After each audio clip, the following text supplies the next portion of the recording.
Hello ಸ್ನೇಹಿತರೆ, very good evening to all of you. ಇವತ್ತಿನ ತರಗತಿಗೆ ಸ್ವಾಗತ ಸುಸ್ವಾಗತ.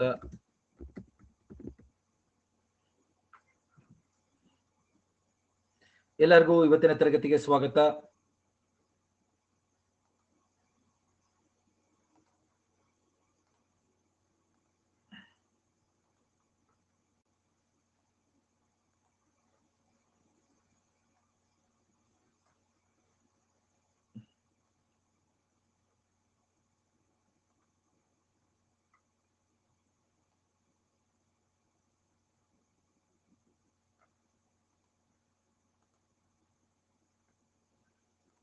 ಗುಡ್ ಈವ್ನಿಂಗ್ ಸ್ನೇಹಿತರೆ ಎಲ್ಲರಿಗೂ.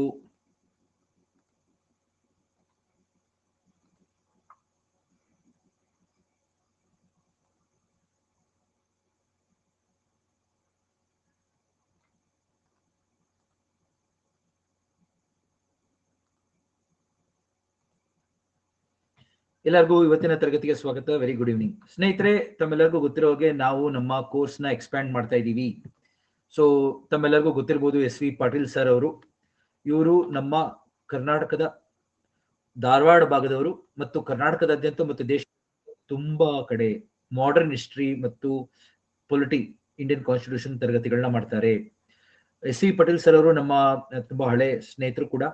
ಅವರು ಎಷ್ಟೋ ವರ್ಷಗಳಿಂದ ನಮಗೆ ಪರಿಚಯ ಇದ್ದು ಅವರು ಕೂಡ ನಮ್ಮ ಕೋರ್ಸ್ ಬಗ್ಗೆ ಆಸಕ್ತಿ ಮೂಡಿಸಿದ್ದಾರೆ. ಎಷ್ಟು ಕಡಿಮೆ ದರದಲ್ಲಿ ನಾವು ಸೇವೆ ಸಲ್ಲಿಸಬಹುದು, ಯಾವುದೇ ರೀತಿಯಾದಂತಹ ಆರ್ಥಿಕ ಮನೋಭಾವ ಹೊಂದದೆ ಅವರು ಮತ್ತು ನವೀನ್ ಸರ್ ಇಬ್ರು ನಮ್ಗೆ ನಮ್ಮ ಕೋರ್ಸ್ ನ ಜಾಯ್ನ್ ಆಗಿದ್ದಾರೆ.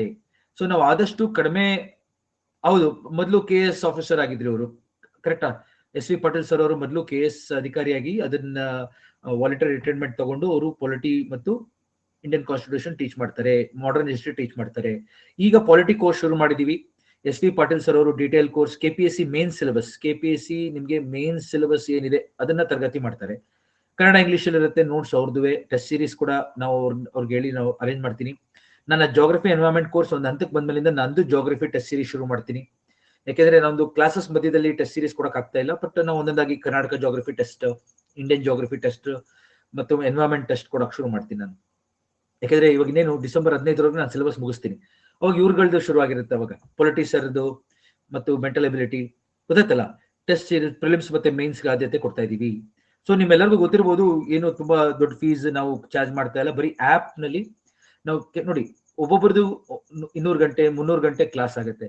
ಅಷ್ಟು ಡೇಟಾ ಸ್ಟೋರೇಜ್ ಆಗುತ್ತೆ, ಅಷ್ಟು ಜನ ಏನು ಕಂಟೆಂಟ್ ಸರ್ವರ್ ಬೇಕು ಸ್ಟೋರೇಜ್ಗೆ. ಒಂದೊಂದು ಕ್ಲಾಸ್ 3 GB ಇಂದ 2 GB ಇರುತ್ತೆ, 2 ರಿಂದ 3 GB ಇರುತ್ತೆ. ಅಷ್ಟನ್ನ ನಾವು ಮೇಂಟೈನ್ ಮಾಡಕ್ ಆಗ್ತಾ ಇಲ್ಲ. ಅದಕ್ಕೋಸ್ಕರ ನಾವು ನಿಮ್ಮ ಹತ್ರ ಸಿಂಪಲ್ ಫೀಸ್ ಚಾರ್ಜ್ ಮಾಡ್ತಾ ಇರೋದು, ಗೊತ್ತಾಯ್ತಲ್ಲ. ಇಡೀ ನಾವು ಯಾವುದೇ ರೀತಿಯಾದಂತಹ ಆರ್ಥಿಕ ಮನೋಭಾವ ಹೊಂದದೆ ನಾವು ಮಾಡ್ತಾ ಇರೋಂಥ ತರಗತಿಗಳು. ಕರ್ನಾಟಕದಲ್ಲಿ ಎಲ್ಲರಿಗೂ ಕಡಿಮೆ ದರದಲ್ಲಿ ಎಲ್ಲಾ ಸ್ಪರ್ಧೆಗಳಿಗೂ ಉಚಿತವಾಗಿ ತರಗತಿ ಮಾಡ್ಬೇಕು ಅಂತ ಉದ್ದೇಶದಿಂದ ಶುರು ಮಾಡಿದ್ವಿ ನಾವು. ಆದ್ರೆ ನಮ್ದೇ ಖರ್ಚಾಗ್ತಿತ್ತು, ಅದಕ್ಕೋಸ್ಕರ ನಾವು ಒಂದು ಫೀಸ್ ಚಾರ್ಜ್ ಮಾಡ್ತಾ ಇದೀವಿ. ದಯವಿಟ್ಟು ಪೊಲಿಟಿ ಸರ್ದು ಕ್ಲಾಸ್ ಲಿಂಕ್ ನಾನು ನಿಮ್ಗೆ ದಯವಿಟ್ಟು SV ಪಾಟೀಲ್ ಸರ್ ಅವ್ರಿಗೆ ನೀವು ಜಾಯಿನ್ ಆಗಿ ಅವ್ರ ಕ್ಲಾಸಸ್ ಕೇಳಿ. ಎಷ್ಟೊಂದು ಜನ ಗೊತ್ತಿರುತ್ತೆ, ಹೌದಾ? ಪೊಲಿಟಿ ನಿಮ್ಗೆ ನೋಟ್ಸ್ ಸಿಗುತ್ತೆ. ನೋಡಿ, ಲಾಸ್ಯ ಅವ್ರು ಹೇಳ್ತಾ ಇದಾರೆ ಅವ್ರ ಕ್ಲಾಸಸ್ ತುಂಬಾ ಇಂಟ್ರೆಸ್ಟಿಂಗ್ ಇರುತ್ತೆ, ತುಂಬಾ ಚೆನ್ನಾಗಿರುತ್ತೆ ಪೊಲಿಟಿ ಕ್ಲಾಸಸ್ ಅಂತ. ಸೊ ನಾನೇನ್ ಮಾಡ್ತಾ ಇದೀನಿ, ತುಂಬಾ ಸೆಲೆಕ್ಟ್ ಫ್ಯೂ ಟೀಚರ್ಸ್ ನ ಕರ್ಕೋತಾ ಇದೀವಿ. ಮೊದ್ಲೆಲ್ಲ ನೋಡಿರ್ಬೋದು ನೀವು, ಎಷ್ಟೊಂದ್ ಕಡೆ 4 ಜನ ಟೀಚರ್ಸ್, ಜಾಗ್ರಫಿ 3 ಜನ ಮಾಡ್ತಾರೆ, ಪೊಲಿಟಿ 4 ಜನ ಮಾಡ್ತಾರೆ. ಆತರ ಇಲ್ಲ, ಒಬ್ರು ಟೀಚರ್ 1 ಸಬ್ಜೆಕ್ಟ್, ಎಕ್ಸ್ಪರ್ಟ್ಸ್ ಮಾತ್ರ. ಇವಾಗ ನಾನೇ ಹಿಸ್ಟ್ರಿ ಮಾಡ್ಬೋದಾಗಿತ್ತಲ್ವಾ, ನಾನೇ ಪೊಲಿಟಿ ಮಾಡ್ಬೋದಾಗಿತ್ತು, ನಿಮ್ಮ ಹತ್ರ ಎಲ್ಲರೂ ಸೇರಿಸ್ಕೊಂಡು. ನಾನು ಆತರ ಮಾಡ್ತಾ ಇಲ್ಲ, ಗೊತ್ತಾಯ್ತಲ್ಲ. ಸೊ ನಮ್ ಕೋರ್ಸ್ ಏನಿದೆ ಅಷ್ಟು ಮಾತ್ರ, ಬೇರೆಯವರು ಅವ್ರವ್ರ ಸಬ್ಜೆಕ್ಟ್ ಮಾಡ್ತಾರೆ, ಗೊತ್ತಾಯ್ತಲ್ಲ ಸ್ನೇಹಿತರೆ ಎಲ್ಲರಿಗೂ. ಹಂಗೆ ಮೆಂಟಲ್ ಎಬಿಲಿಟಿ ಅಂತ ಇವರು ನವೀನ್ ಪ್ರಸಾದ್ ಸರ್ ಅಂತೇಳಿ, ಇವರು ಕೂಡ ತುಂಬಾ ಆಲ್ಮೋಸ್ಟ್ 11 ವರ್ಷದಿಂದ ಟೀಚ್ ಮಾಡ್ತಾ ಇದ್ದಾರೆ. ಅನ್ ಅಕಾಡೆಮಿಲಿ ಕೆಲಸ ಮಾಡ್ತಾ ಇದ್ರು, ಇವಾಗ ಅನ್ ಅಕಾಡೆಮಿ ಇಲ್ಲ. So S L Naveen Kumar sir ಅವ್ರದುವೆ ತುಂಬಾ ಒಳ್ಳೆ ಕ್ಲಾಸಸ್ ಇದೆ. ಮೆಂಟಲ್ ಎಬಿಲಿಟಿ, ರೀಸನಿಂಗ್ ಮಾಡ್ತಾರೆ. ನೆನ್ನೆ ತರಗತಿ ಶುರು ಮಾಡಿದ್ದಾರೆ ಸರ್, ಗೊತ್ತಾಯ್ತಲ್ಲ ಸ್ನೇಹಿತರೆ. ನವೆಂಬರ್ 22ಕ್ಕೆ ಮೊದಲನೇ ತರಗತಿ ಶುರು ಮಾಡಿದ್ರು. ಇವತ್ತು ತರಗತಿ ಇದೆ ಅವ್ರದ್ದು 8 ಗಂಟೆಗೆ. ನಾನೇನು ಕೇಳ್ತಾ ಇದ್ದೀನಿ ಅಂದ್ರೆ, it's detailed course, Kannada English ಅಲ್ಲಿ ಇರುತ್ತೆ, ಟೆಸ್ಟ್ ಸೀರೀಸ್. ನೆನ್ನೆನೂ ಕ್ಲಾಸ್ ಮಾಡಿದ್ದಾರೆ, ಎಷ್ಟೊಂದು ಜನ ಕೇಳಿದಿರ, ಹೌದಾ? ನವೀನ್ ಪ್ರಸಾದ್ ಸರ್ ಕ್ಲಾಸ್ ಕೇಳಿದ್ರೆ ಎಷ್ಟೊಂದು ಜನ. ಸೊ ದಯವಿಟ್ಟು ಜಾಯ್ನ್ ಆಗಿ. ಅವ್ರು ಫುಲ್ ಎಲ್ಲಾ ಟಾಪಿಕ್ಸ್ ಕವರ್ ಮಾಡ್ಕೊಡ್ತಾರೆ, reasoning, decision making, data interpretation ಎಲ್ಲ. ಸೊ ಬರೀ 999 ಕೋರ್ಸ್ ಏನಕ್ಕೆ ಅಪ್ಲೈ ಮಾಡ್ತಾ ಇದೀವಿ ಅಂದ್ರೆ, ಅವ್ರಿಗೂ ಇದರಿಂದ ಏನು ಸಿಗೋದಿಲ್ಲ. ಯಾಕೆಂದ್ರೆ ಅವ್ರೆಲ್ಲರೂ ಅವ್ರವ್ರದೇ ಆಫ್ಲೈನ್ ಕ್ಲಾಸಸ್ ಅಲ್ಲಿ ಇದಾರೆ. 1 hour ಅಷ್ಟೇ, ದಿನಕ್ಕೆ 1 ಗಂಟೆ ಕ್ಲಾಸ್ ಮಾಡ್ತಾರೆ, ಕಂಪ್ಲೀಟ್ ಸಿಲೆಬಸ್ ಮಾಡ್ಕೊಡ್ತಾರೆ, ಗೊತ್ತಾಯ್ತಲ್ಲ. ಈಗ ಒಂಥರ ಖುಷಿಯಿಂದ ಕ್ಲಾಸಸ್ ಮಾಡ್ತಾ ಇದಾರೆ. ಸೊ ಅಕ್ಷಯ್, ನನ್ನ ಕ್ಲಾಸ್ ಯಾವತ್ತಾರು ನಿಂತಿದ್ಯಪ್ಪ? ಇದುವರೆಗೂ ನಾನು ಆಲ್ಮೋಸ್ಟ್ ಸೆಪ್ಟೆಂಬರ್ ಇಂದ ಕ್ಲಾಸ್ ಮಾಡ್ತಾ ಇದ್ದೀನಿ ಅಕ್ಷಯ್. ದಯವಿಟ್ಟು ನೀವು ಆ ಥರ ಕ್ವಶನ್ಸ್ ಕೇಳ್ಬೇಕಾದ್ರೆ ಸ್ವಲ್ಪ ಯೋಚನೆ ಮಾಡಿ, ಯಾಕೆಂದ್ರೆ ನಮ್ಗೆ ಯಾರಿಗೂ ಬೇರೆ ಹಾ ಇವ್ರದ್ದು ನಾನೇನ್ ಹೇಳ್ತಾ ಇದೀನಲ್ವ, ಮೆಂಟಲ್ ಅಬಿಲಿಟಿ ಕೋರ್ಸ್ ನಾವೇನ್ ಮಾಡ್ತಾ ಇದೀವಿ, ಯಾರಿಗೂ ಆಪ್ ಇಂದ ನಾವು ನಿಮ್ಗೆ ಫೀಸ್ ಕಟ್ತಾ ಇರೋದ್ರಿಂದ ರಿಫಂಡ್ ಆಗುತ್ತೆ ನಿಮ್ಗೆ. You don't have to worry. ನಿಮ್ ಜ್ಞಾಪಕ ಇರ್ಬೋದು, ಎಷ್ಟೊಂದು ಜನಕ್ಕೆ ನಾನು ರಿಫಂಡ್ ಮಾಡ್ಬಿಟ್ಟಿದ್ದೀನಿ. ನಿಮ್ಗೆ ಕ್ಲಾಸ್ ಸಮಸ್ಯೆ ಆಗ್ತಾ ಇದೆ, ಕೇಳಕ್ ಆಗ್ತಾ ಇಲ್ಲ ಅಂದವ್ರಿಗೆಲ್ಲ ರಿಫಂಡ್ ಮಾಡಿದ್ದೀನಿ ನಾನು. ನಿಮ್ಗೆ ಗೊತ್ತಾಗಿರ್ಬೋದು ಈಗಾಗ್ಲೇ ಎಷ್ಟೋ ಜನ ವಿದ್ಯಾರ್ಥಿಗಳಿಗೆ ನಾವು ರಿಫಂಡ್ ಮಾಡಿಸಿ ಮತ್ತೆ ಜಾಯ್ನ್ ಆಗಿರೋರು ಇದ್ದಾರೆ ಇಲ್ಲಿ, ಹೌದಲ್ಲ? ಸೊ ನೀವು ನಾನು ಅವ್ರ ಕಾನ್ಫಿಡೆನ್ಸ್ ಅಲ್ಲಿ ತಗೊಂಡೆ ಈ ಕೋರ್ಸ್ ನ ಶುರು ಮಾಡ್ತಾ ಇರೋದು. ಆಸ್ ಎ ರಿಸಲ್ಟ್ ದಯವಿಟ್ಟು ನೀವು ಜಾಯ್ನ್ ಆಗಿ. ಆಮೇಲೆ ಇದೇನು ತುಂಬಾ ದೊಡ್ಡ ಮೊತ್ತ ಅಲ್ಲ, ನೀವು ನೋಡಿರ್ಬೋದು ಅದನ್ನ ಎಷ್ಟೊಂದ್ ಕಡೆ ನೀವು ಎಲ್ಲೆಲ್ಲೋ ಖರ್ಚು ಮಾಡ್ತಾ ಇರ್ತೀರಾ. ಸೊ ನಿಮ್ಗೆ ನಾನು ಹೇಳ್ಬೇಕಾಗಿಲ್ಲ, ವಿದ್ಯೆಗೆ ನೀವು ದುಡ್ಡನ್ನ ಅಳಿಯಕ್ಕಾಗಲ್ಲ, ಗೊತ್ತಾಯ್ತಲ್ವಾ? ಸೊ ಇಷ್ಟು ಸಾಕು ಇವತ್ತಿನ ಇಂಟ್ರೊಡಕ್ಷನ್. ಯಾಕೆಂದ್ರೆ ನಾನು ತುಂಬಾ ಜಾಸ್ತಿ ಇದ್ರ ಬಗ್ಗೆ ಹೇಳಕ್ ಇಷ್ಟ ಇಲ್ಲ. ನನ್ನ ತರಗತಿ ಬಗ್ಗೆ ಗೊತ್ತಿದೆ, ನನ್ನ ಬಗ್ಗೆ ಗೊತ್ತಿದೆ ನಿಮ್ಮೆಲ್ಲರಿಗೂ, ನನ್ನ ಸೇವೆ ಏನಿದೆ. ಸೊ ದಯವಿಟ್ಟು ಕೋರ್ಸ್ನ ಎಲ್ಲರ ಕೋರ್ಸು ಜಾಯ್ನ್ ಆಗಿ, ನಿಮ್ಗೆ ಹೆಲ್ಪ್ ಆಗುತ್ತೆ. ಸೊ ನನ್ನ ಸರ್ವಿಸ್ ಏನು ಅಂದ್ರೆ, ಕೊನೆಗೆ ಎಲ್ಲರಿಗೂ ಇಷ್ಟೇ ದರದಲ್ಲಿ ಸಿಕ್ಬೇಕು, ಕರ್ನಾಟಕದಾದ್ಯಂತ ಎಲ್ಲರಿಗೂ ಇಷ್ಟಾರು ಒಂದ್ ಸ್ವಲ್ಪ ನಾವು ಸೇವೆ ಸಲ್ಲಿಸ್ತೀವಿ, ಗೊತ್ತಾಯ್ತಲ್ವಾ? ಸೊ ನಮ್ಮ ಕೋರ್ಸ್ ಬಗ್ಗೆ ಗೊತ್ತಿದೆ ನಿಮ್ಮೆಲ್ಲರಿಗೂ. ಜಾಗ್ರಫಿ ಕೋರ್ಸ್ಗೂ ಜಾಯ್ನ್ ಆಗಿ, ಬೇರೆ ಕೋರ್ಸ್ಗೂ ಜಾಯ್ನ್ ಆಗಿ ನೋಡಿ. ನಮ್ಮ ಸಿಲೆಬಸ್ ಏನಿದೆ, ನಾನು KPSC ಮೇನ್ ಸಿಲೆಬಸ್ ಇಟ್ಕೊಂಡು ಹೋಗ್ತಾ ಇದ್ದೀನಿ. ನಿಮ್ಗೆ ಪೊಲಿಟಿಕ್ ಕ್ಲಾಸ್ ಅವ್ರದ್ದು ಸಿಲೆಬಸ್ ಅಲ್ಲಿ ಕವರ್ ಮಾಡ್ತಾರೆ. ಮೆಂಟಲ್ ಅಬಿಲಿಟಿ ನೋಡಿರ್ಬೋದು ನೀವು. ಮೆಂಟಲ್ ಅಬಿಲಿಟಿ ನೀವು ಕ್ಲಾಸ್ ಕೇಳೋದ್ರಿಂದ ಕರ್ನಾಟಕದ ಎಲ್ಲಾ ಎಕ್ಸಾಮ್ಸ್ಗೂ ಆಗುತ್ತೆ, ಗೊತ್ತಲ್ವಾ? ದೇಶದ ಎಲ್ಲಾ ಎಕ್ಸಾಮ್ಸ್ಗೂ ನೀವು ಮೆಂಟಲ್ ಅಬಿಲಿಟಿ ಇಂದನೇ ಮೇನ್ ಎಲ್ಲದಕ್ಕಿಂತ, ಗೊತ್ತಾಯ್ತಲ್ಲ? ಆಸ್ ರಿಸಲ್ಟ್ ನಿಮ್ಗೆ ಒಂದು ರೌಂಡ್ ಇವೆಲ್ಲ ಕ್ಲಾಸಸ್ ಆಗೋದ್ರೆ, ಇಲ್ಲ ಇನ್ನೂ ಆಗಿಲ್ಲ ಚಂದ್ರಶೇಖರ್, ನಾನು ಏನ್ ಮಾಡ್ತಾ ಇದ್ದೀನಿ ಗೊತ್ತಲ್ವಾ? ಎನ್ವೈರನ್ಮೆಂಟ್ ಕ್ಲಾಸಸ್ ಕಂಪ್ಲೀಟ್ ಮಾಡ್ಬೇಕಲ್ಲ, ಎರಡು ಬ್ಯಾಲೆನ್ಸ್ ಆಗಿ ತಗೊಂಡು ಹೋಗ್ತಾ ಇದ್ದೀನಿ. ಜಾಗ್ರಫಿನಲ್ಲಿ ನಾನು ಎಷ್ಟು ಕವರ್ ಆಗಿದೆ ಗೊತ್ತಲ್ವಾ ಸಿಲೆಬಸ್? ಎಲ್ಲರಿಗೂ ಈ ಟಾಪಿಕ್ಸ್ ಎಲ್ಲ ಕವರ್ ಆಗೋಗಿದೆ. ನಕ್ಕೈದು ಎಲ್ಲರಿಗೂ ಇದಿಷ್ಟು ಆಗಿದೆ. ಈಗ ನೀವು ಬೇಕಾದ್ರೆ ನೋಡಿ, ಸಿಲೆಬಸ್ ಚೆಕ್ ಮಾಡಿ ನಂದನ್ನ, including climatic types, Koppen's classification, ocean currents ಇದಾಗಿದೆ. ಕರೆಕ್ಟಾ? ಡೆಸರ್ಟ್ಸ್ ಗಳು ಹೇಳಿದೀನಿ, ಗ್ರಾಸ್ ಲ್ಯಾಂಡ್ಸ್ ಗಳು ಹೇಳಿದೀನಿ, ಫಾರೆಸ್ಟ್, ರಿವರ್ಸ್, ಮೌಂಟನ್ಸ್, ಕರೆಕ್ಟಾ? ಎಷ್ಟೊಂದು ಟಾಪಿಕ್ಸ್ ಗಳು ಕವರ್ ಆಗ್ತಾ ಇದೆ. ಹಂಗೆ ಇದು ಫಿಸಿಯೋಗ್ರಫಿಕ್ ಝೋನ್, ಸಾಯಿಲ್, ನ್ಯಾಚುರಲ್ ವೆಜಿಟೇಷನ್, ಕರೆಕ್ಟಾ? ಕ್ಲೈಮೇಟ್, ರಿಸೋರ್ಸಸ್ ಬರ್ತೀನಿ ನಾನು ನೆಕ್ಸ್ಟ್. ರಿಸೋರ್ಸಸ್ ಗಳನ್ನ ಕವರ್ ಮಾಡ್ತೀನಿ ನೆಕ್ಸ್ಟ್, ಇವತ್ತಿನ ತರಗತಿ ಆದ್ಮೇಲೆ. ಗೊತ್ತಾಗ್ತಿದಲ್ವಾ? ನೀವೆಲ್ಲರೂ ಯೋಚನೆ ವೇಟ್ ಮಾಡಿ ಅಷ್ಟೇ, ಇದೆಲ್ಲ ಟಾಪಿಕ್ಸ್ ಗಳು ಬರ್ತವೆ ಮುಂದಕ್ಕೆ. ಸೊ ಹಂಗೆ ಜಾಗ್ರಫಿ ಆಫ್ ಕರ್ನಾಟಕದಲ್ಲಿ climate of Karnataka, rainfall distribution, natural vegetation, soil ಆಗಿದೆ, ಗೊತ್ತಾಯ್ತಲ್ವಾ? ಸೊ ನಾನೇನ್ ಮಾಡ್ತಾ ಇದ್ದೀನಿ, ಒಂದೊಂದು ಟಾಪಿಕ್ಸ್ಗೂ ಸೆಲೆಕ್ಟಿವ್ ಆಗಿ ಹೋಗ್ತಾ ಇದೀವಿ. ಈಗ ನಾನು ನೆಕ್ಸ್ಟ್ ಇದನ್ನ ತಗೋತೀನಿ, ಡೆಮೋಗ್ರಫಿಕ್ ಈ ಪಾರ್ಟ್, ಇದನ್ನ ಕವರ್ ಮಾಡ್ತೀನಿ ನೆಕ್ಸ್ಟ್. ಸೊ ಇನ್ನೂ ಇದೆಯಪ್ಪ, ಇನ್ನೂ ಒಂದು 100 hours ಬೇಕು ಪೂಜಾ ಅವರೇ. ನಂದು ಕೋರ್ಸ್ ಅಟ್ಲೀಸ್ಟ್ ಡೀಟೇಲ್ ಆಗಿ ಕವರ್ ಮಾಡೋದ್ರಿಂದ ಹತ್ರ ಒಂದು 100 hours ಅಲ್ಲಿ ಎಲ್ಲ ಕವರ್ ಆಗುತ್ತೆ. ರಾಜ್, ಸೈನ್ಸ್ ಅಂಡ್ ಟೆಕ್ನಾಲಜಿ ನೀವು ಯಾಕೆಂದ್ರೆ ನಮ್ಗೆ ಇದೇ ಪೊಲಿಟಿ ಮೆಂಟಲ್ ಅಬಿಲಿಟಿನೇ ನೀವು ತಗೊಳ್ಳಿ. ಆಮೇಲೆ ಹೋಗ್ತಾ ಹೋಗ್ತಾ ಆ ಟೀಚರ್ಸ್ ಗಳು ಬರ್ತಾರೆ. ಕರ್ನಾಟಕದ ಬೆಸ್ಟ್ ಟೀಚರ್ಸ್ ನ ನಾವು ಸಂಪರ್ಕ ಮಾಡಿದ್ದೀನಿ. ಅವ್ರುಗಳು ಹ್ಞೂ ಅಂದ್ರೆ ನಾವು ಅದನ್ನ ಶುರು ಮಾಡ್ತೀವಿ. ಇವಾಗ ಗೊತ್ತಾಯ್ತಲ್ವಾ? ಇವಾಗ ನೀವು ಎಷ್ಟೊಂದ್ ಕಡೆ ನೋಡಿರ್ಬೋದು, ಸೈನ್ಸ್ ಅಂಡ್ ಟೆಕ್ನಾಲಜಿ 3 ಜನ 4 ಜನ ಟೀಚರ್ಸ್ ಮಾಡ್ತಾರೆ. ಹುಡುಗರು ಕನ್ಫ್ಯೂಸ್ ಆಗುತ್ತೆ ಯಾರ ಹತ್ರ ಹೋಗ್ಬೇಕು ಅಂತ. ಅದು ಅರ್ಧಂಬರ್ಧ ಕೋರ್ಸ್. ಅನ್ ಅಕಾಡೆಮಿಲಿ ಅದಾಗ್ತಾ ಇತ್ತು. ನಾವ್ ಹಂಗಲ್ಲ, ನಮ್ಮ ಇದರಲ್ಲಿ ಒಂದೇ ಸಬ್ಜೆಕ್ಟ್, ಒಬ್ರು ಟೀಚರ್, ಇಡೀ ಸಿಲೆಬಸ್. ಹಂಗೆ ಎಥಿಕ್ಸ್ ಅಲ್ಲಿ ಶ್ರೀನಿವಾಸ್ ಸರ್ಗೆ ಹೇಳಿದ್ದೀನಿ ನಾನು. ಶ್ರೀನಿವಾಸ್ ಸರ್ ಒಪ್ಪಿಗೆ ಕೊಟ್ರೆ ಅವರು ಕ್ಲಾಸಸ್ ಶುರು ಮಾಡ್ತಾರೆ. ಎಥಿಕ್ಸ್ ಶ್ರೀನಿವಾಸ್ ಅಂತ ಇದ್ದಾರೆ, ಅವರು ಕರ್ನಾಟಕದಲ್ಲಿ ಫೇಮಸ್. ಸೊ ಈ ರೀತಿ ಪ್ರತಿಯೊಬ್ರು ಫೇಮಸ್ ಟೀಚರ್ಸ್ ಗಳನ್ನ ನಾವು ಸಂಪರ್ಕದಲ್ಲಿ ಇದೀವಿ. ಸೊ ಅವ್ರುಗಳು ಪರ್ಮಿಷನ್ ಕೊಟ್ರೆ ನಾವು we can start the course. ಸರಿನಾ ಸ್ನೇಹಿತರೆ? ಇವತ್ತಿನ ತರಗತಿ ಶುರು ಮಾಡೋಣ. ಯಾಕೆಂದ್ರೆ ನಾವು ಮುಂದಿನ ತರಗತಿ ನಿಮ್ಗೆ ಎಷ್ಟೊಂದು ಜನ ಮೆಂಟಲ್ ಅಬಿಲಿಟಿ ಕ್ಲಾಸಸ್ ಸೇರೋದ್ರಿಂದ 8 ಗಂಟೆಗೆ ಅವ್ರದ್ದು ಕ್ಲಾಸ್ ಶುರು ಆಗುತ್ತೆ. ಸೊ ದಯವಿಟ್ಟು ತಮ್ಮೆಲ್ಲರೂ ಪ್ರೋತ್ಸಾಹ ಇರಲಿ ನಮ್ಮ ಮೇಲೆ. ಸೊ ಮುಂದೆ ಎಷ್ಟೊಂದು ಜನ ಟೀಚರ್ಸ್ ಗಳು ಬರ್ತಾರೆ, ಗೊತ್ತಾಯ್ತಲ್ಲ? ಇವಾಗ ನಂಜುಂಡೇಗೌಡ ಸರ್ ಅಂತ ಇದ್ದಾರೆ, ಏನ್ಷಿಯಂಟ್ ಮತ್ತೆ ಮಿಡಿವಲ್ ಮಾಡ್ತಾರೆ, ನಂಜುಂಡೇಗೌಡ ಸರ್ ಅಂತ. ಗರಣಿ ಕೃಷ್ಣಮೂರ್ತಿ ಅಂತ ಇದ್ದಾರೆ, ಎಕನಾಮಿಕ್ಸ್ ಕೇಳಿರ್ತಾರೆ ತಾವೆಲ್ಲರೂ. ಗರಣಿ ಕೃಷ್ಣಮೂರ್ತಿ ಅಂತೇಳಿ ಎಕನಾಮಿಕ್ಸ್ಗೆ ಕನ್ನಡ ಇಂಗ್ಲಿಷ್ ಅವ್ರ ಬುಕ್ ಎಲ್ಲ ಬರ್ತಿದ್ದಾರೆ, ಕರೆಕ್ಟಾ? ಹಂಗೆ ಏನ್ಷಿಯಂಟ್ ಮತ್ತೆ ಮಿಡಿವಲ್ ಇಂಡಿಯಾಗೆ Nanjundegowda sir.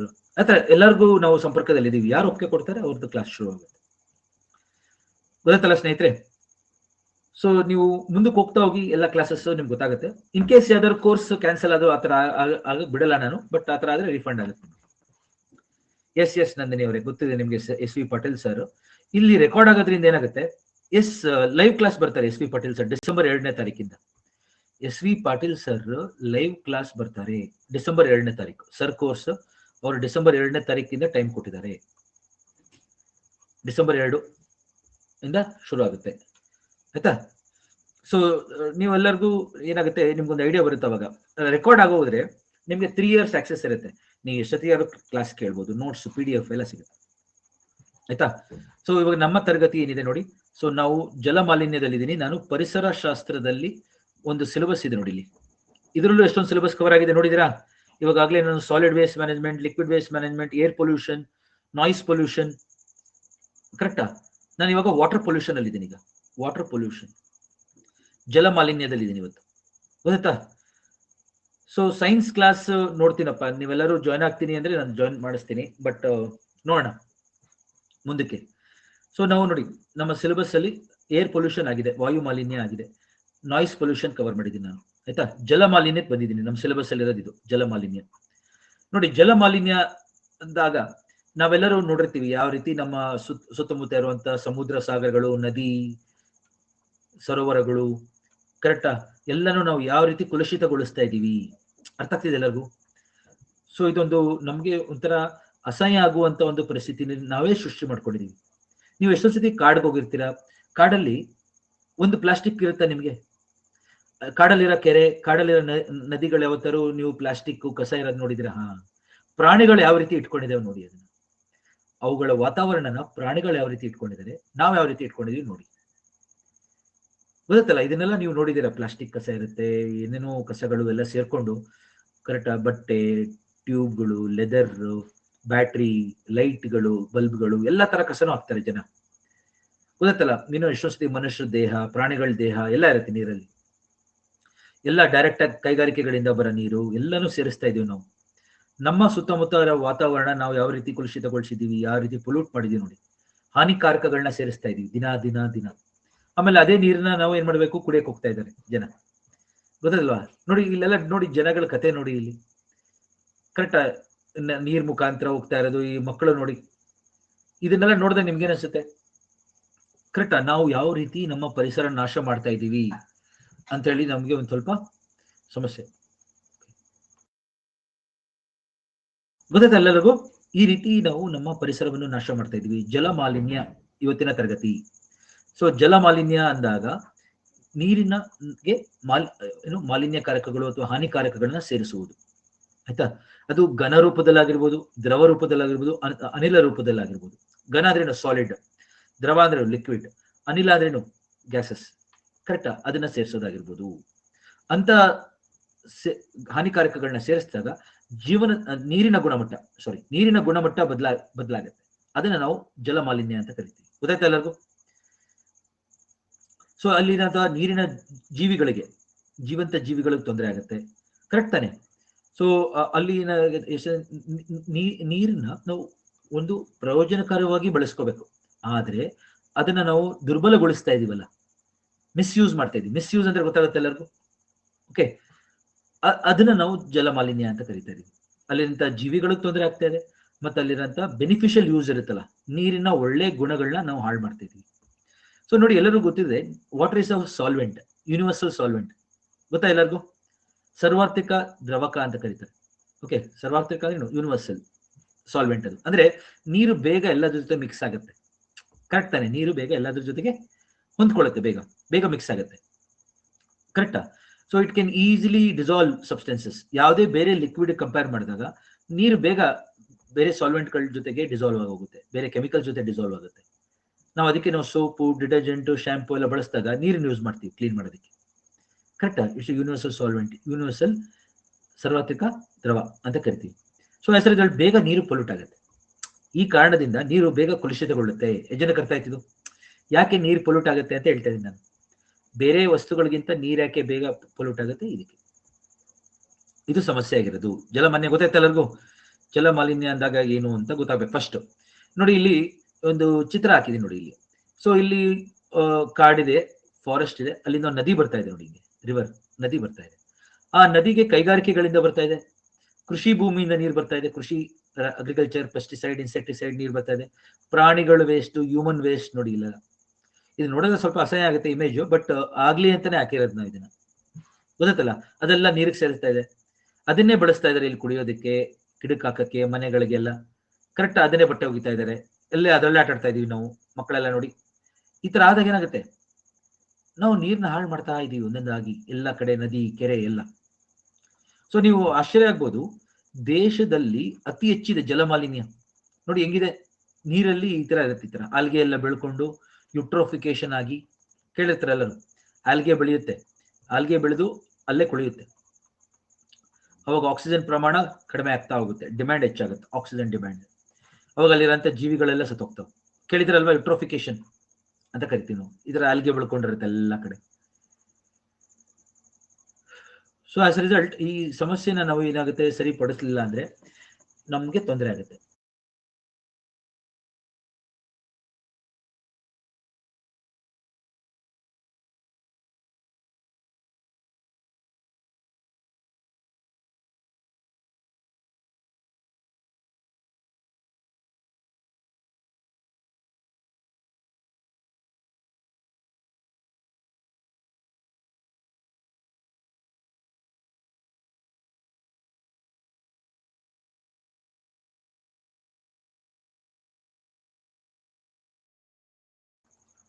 S S S ಇಲ್ಲ, ಸ್ವಲ್ಪ ಪವರ್ ಇಶ್ಯೂ ಆಗಿದೆ. ಸೊ ಈಗ ಕೇಳಿಸ್ತಾ ಇದೆಯಲ್ಲ ಎಲ್ಲರಿಗೂ?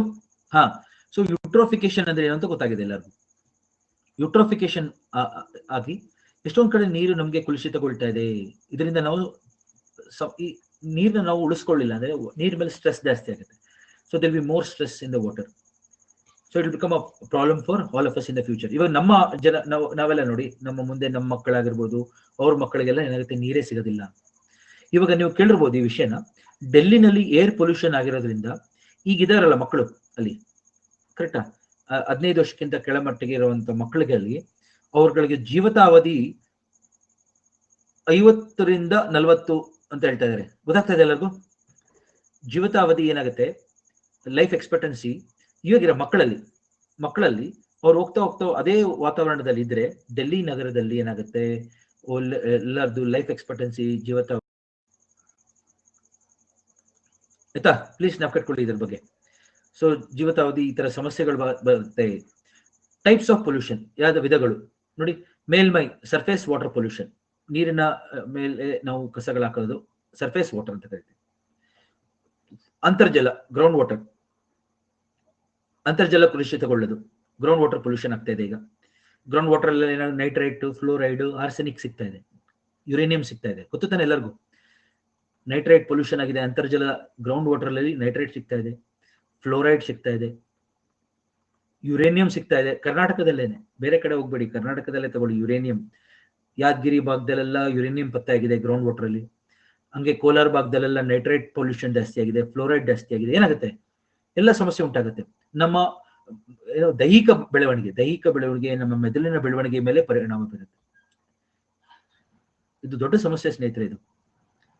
ಇದರಿಂದ ತುಂಬಾ ಜನ ಕಪ್ಪತ್ ಗುಡ್ಡ ಎಲ್ಲ ಕಡೆ ಸುತ್ತಮುತ್ತ ಜನಗಳಿಗೆ ತುಂಬಾ ತೊಂದರೆ ಆಗ್ತಾ ಇದೆ. ಹಂಗೆ ಮರೈನ್ ಪೊಲ್ಯೂಷನ್, ಸಾಗರ ಮಲಿನಗೊಳ್ತಾ ಇದೆ. 2 ತರ ಸೋರ್ಸ್ ಇದೆ ಪೊಲ್ಯೂಷನ್. ಒಂದು ಸಿಂಗಲ್ ಸೋರ್ಸ್, ಪಾಯಿಂಟ್ ಸೋರ್ಸ್ ಅಂತ ಕರಿತೀವಿ. ಪಾಯಿಂಟ್ ಮೂಲಗಳು ಅಂದ್ರೆ ಒಂದು ಕೇಂದ್ರದಿಂದ ಬರುವಂತದ್ದು.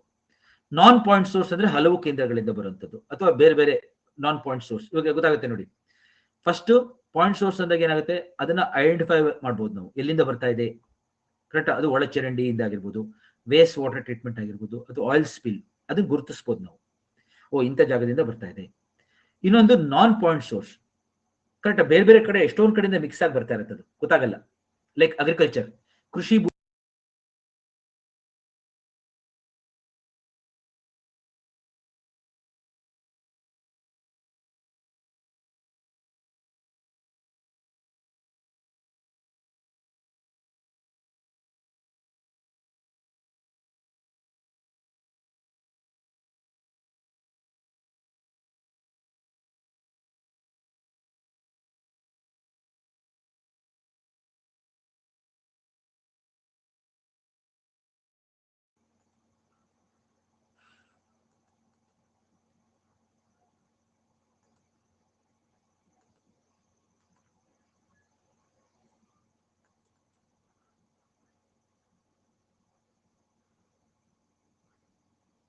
ಓಕೆ.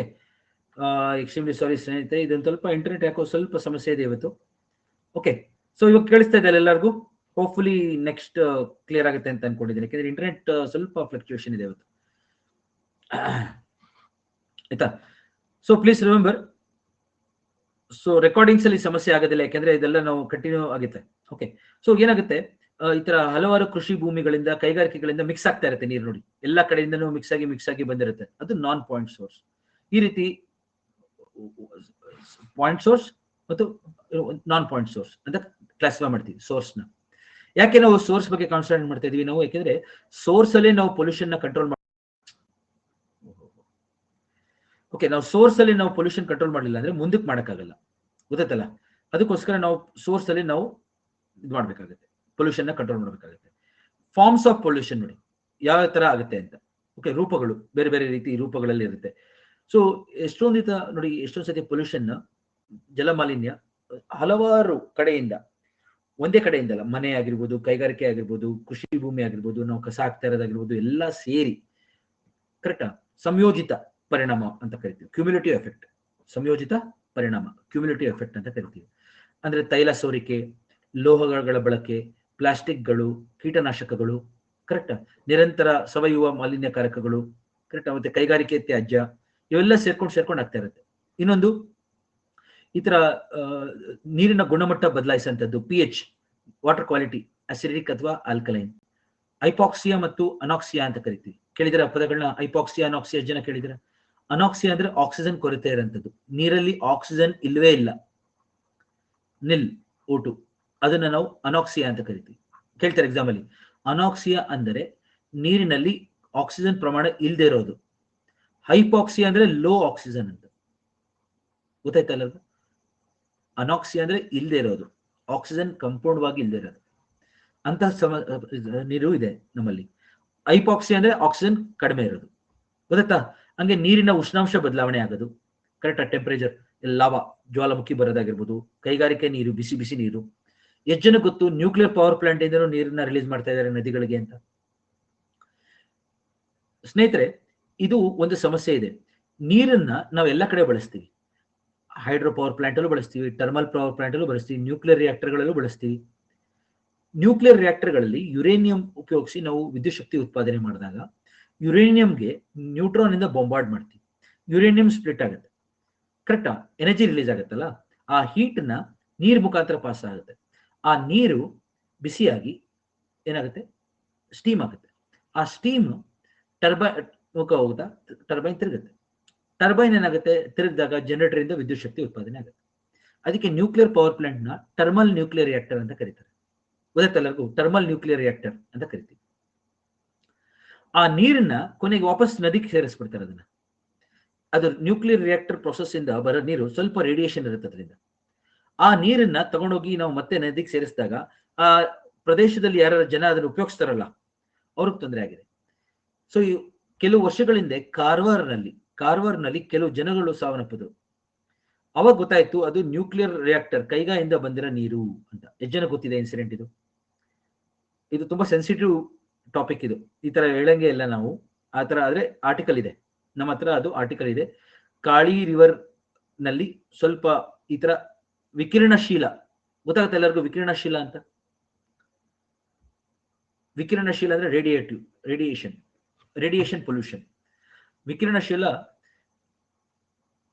ಮಾಲಿನ್ಯ ಕಾರಕಗಳು ಬಂದು ನೀರಿಗೆ ಸೇರಿ ಅದರಿಂದ ಜನಗಳು ಸತ್ತಿರೋದುಂಟು, ಪ್ರಾಣಿಗಳು ಸತ್ತಿರೋದುಂಟು. ನ್ಯೂಕ್ಲಿಯರ್ ಪೊಲ್ಯೂಷನ್ ಕೈಗಾನಲ್ಲಾಗಿರೋದು ಇನ್ಸಿಡೆಂಟ್ ಇದು.